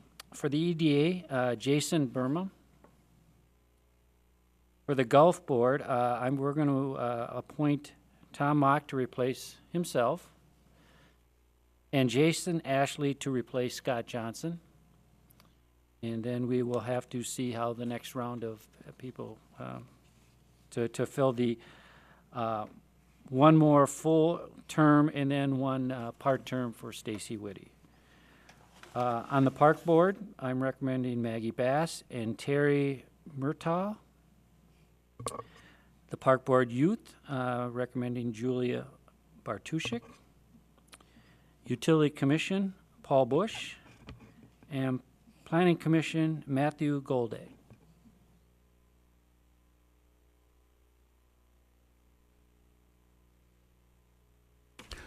So I guess, I'll second those. okay, we got a motion by myself to appoint those individuals, second by Dave Brusick. All in favor, say aye. Aye. Any opposition? Okay. So then we'll just have to see how the, if we get any more response on the golf, remaining 2 golf boards, and, you know, we might have to talk to some of the existing, you know, maybe people that are there, so. Thank you, Mary Jo, for your hard work. Consent agenda. Any issues, questions on the consent agenda? I guess I'll make a motion to approve the consent agenda. Second. Second by Dave Brusick. All in favor, say aye. Aye. Any opposition? Okay. The fun part, miscellaneous. Bruce, do you have anything? Just a little update on the bonding resolution that you guys approved at the last meeting. Last week, SIMPA did approve the project to move forward, so New Prague and all of the SIMPA members will be owners of a transmission project, the Badger Coulee project in southwestern Minnesota and Wisconsin. So, okay, moving forward. Good. Glenn? I just had a couple of things, nothing more than just information, in case anybody on the council would get a call as far as how we determine when ball fields are going to be open or closed. Just kind of a brief overview of what Jim goes through with staff's help is basically goes out to every ball field after a rainstorm or any kind of event, checks the field out, more the infield than the outfield, but does also check the outfield. What he's looking for is not so much just the playability of the field. We're also concerned about the safety of the players. We had this last weekend, has stayed wet all weekend on us. Sometimes we all look for those long, slow rains to soak in well. That doesn't do well for Lime Rock. It soaks in there too, and it takes a long time to dry. So nothing more than just this weekend was kind of we had to keep people off the infields. Some people don't agree, and we're just going to have those situations. So nothing more than just inform you that every field's looked at on an individual basis. Example was today, we advised the coaches to stay because everything tonight was just a practice. If they decided to do it because of the cool weather, I think a lot of them probably pulled back. But anyway, if they decided to do it, we advised them to stay off the infield. They could use the outfield for their practices, just rearrange their practice somehow, some way. If they chose to use the infield, because some of them were real close to, yeah, probably you could use it. Our advice was not to. And again, nothing more than protecting the players. Some of the around the bases were still kind of slimy and wet. Just concerned a young person come running around that base slip, and who knows what could happen. So, again, we look at each field. If one field looks like it can be played and the other one doesn't, that will be spelled out.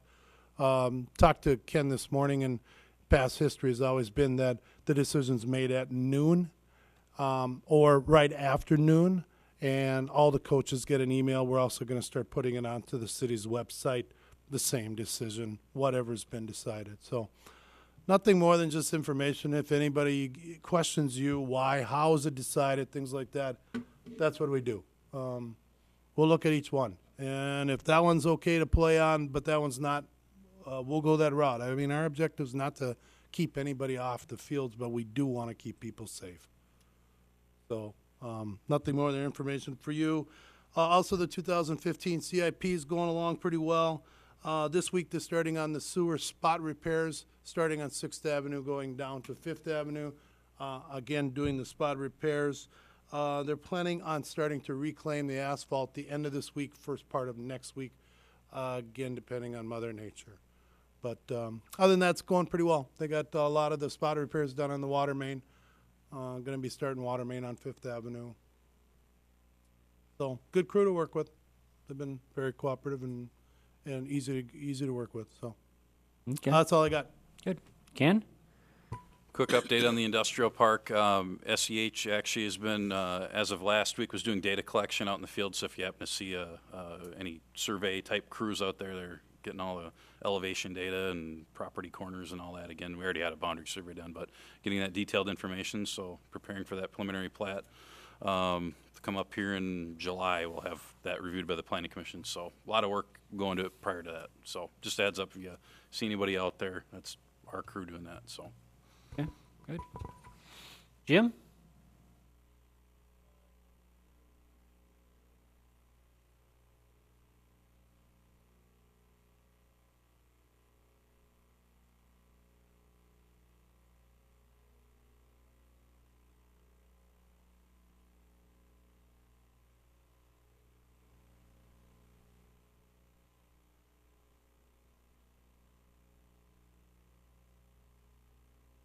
Okay, good. Patrick? Mary Jo? Mike? One quick update, we got delivered to us Friday by email from the federal government, the draft release on the quitclaim deed that was issued to the city back in, Ken, was that 97? We've been working on that since last February of 14. Ken and the city attorney and I met this afternoon to go through that. It doesn't contain all of the language that we were looking for, so we've got a teleconference lined up later in the week to have further conversation, trying to make sure that the ultimate document that we get that hopefully will release the requirements with that quitclaim deed, as well as all the terms and conditions associated with the 1958 lease and any amendments thereto. So we got a draft as of Friday. It's not what we want. We've got further work to do on it, and as soon as we get it to our liking, hopefully we can get them to release that to us. So making progress, but we're not quite there yet. Okay. Anything else? Amy? Park Board, we went on our annual tour, and our youth representatives suggested last year trying recycling in the parks. So they're at Memorial Park. There are 2 recycling containers now, so we're trying to get the word out, and hopefully it'll be successful because our youth suggested, but also so it's good for environment. But it's a test project to make sure it doesn't cause too much more work for the park staff. So just to get the word out that our youth representative, that was one of their projects on our park board. Else? Mark? There was somebody in the park behind our place surveying tonight. What's that for? Any idea? They put out some stakes over by the playground equipment, kind Aren't of. we redoing that field? Yeah, Settlers Park for the soccer fields. Oh, that's going to be done for soccer fields? Yep, INS is doing a topo for that area. Yeah, that was part of the budget. Yep. I don't remember that. Yep. So are they going to leave the soft baseball fields there? Mm-hmm. It's just they're gonna work the rest in. Right. Yep. I totally forgot about that. Old age. Yeah, they're actually doing a topo so that we then can put it out for bids as far as redoing the fields, leveling them out, getting to playability. They're not level? Not for a soccer field. They don't drain well? I didn't know that. Okay, well, good. That's why you come to these meetings, right? And add drainage. I knew they didn't drain well or weren't level for a long time. There's going to be drainage added to that whole process. So, yeah, that's what INS was doing. That's really wet there. Okay, I forgot about it. Thanks for the update. Anything else? Sean, you got anything? My day. No, just happy to be back. Look forward to working with everybody again and Good. doing the city's business. Thank you. David? Nope. The only thing I have is I think we should probably in June put the pool on the agenda.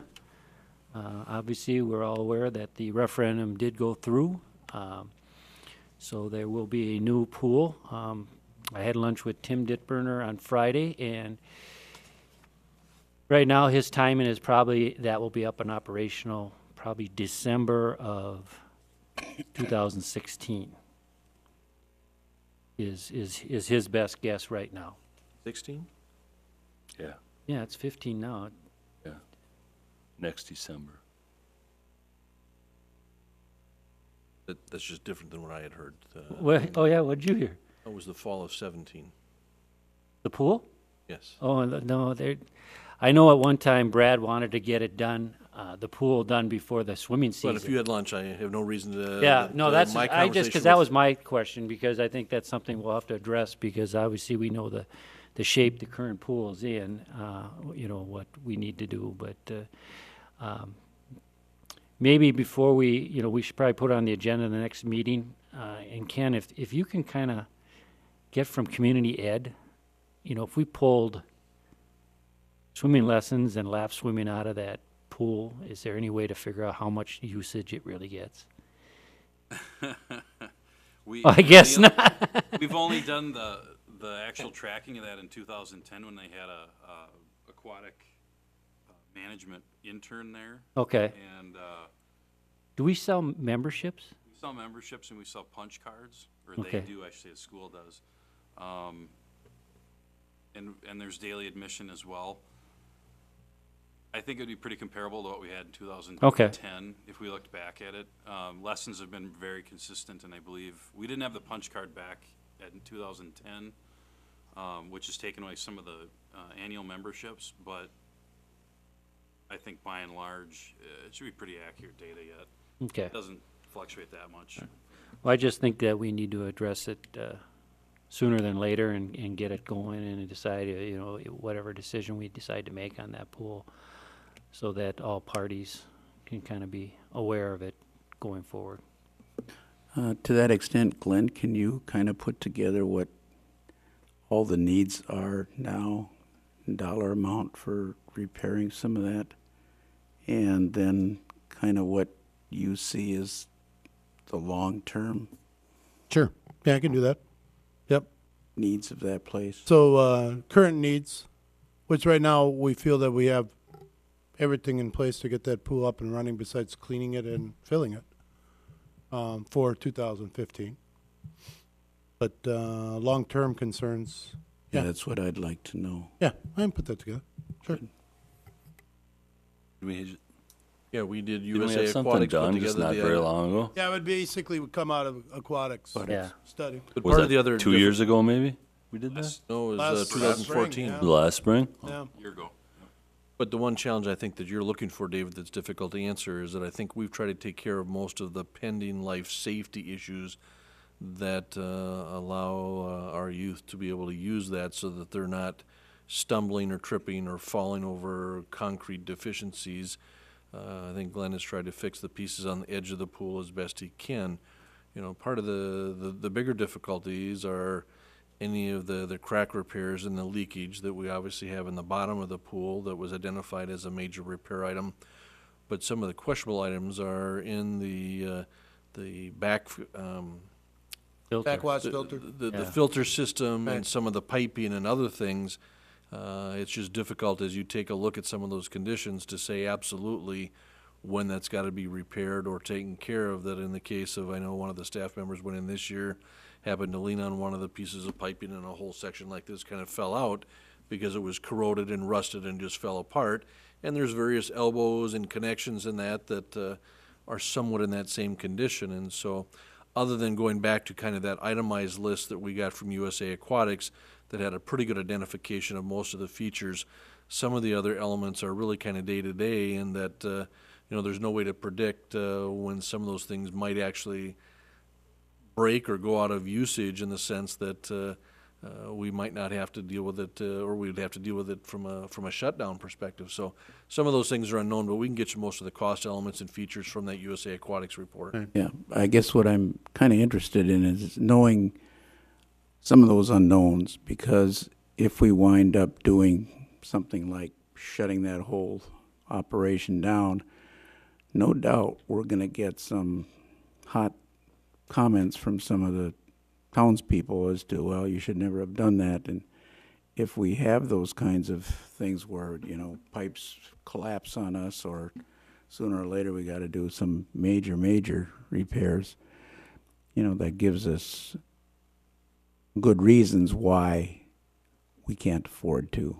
Well, I think Keep that it. itemized list in the materials that we have from USA Aquatics, there was a very detailed breakdown, and the cost estimates that went with that, we can certainly bring that back for your review Yeah. and scrutiny. That's what I guess I'd like to have available.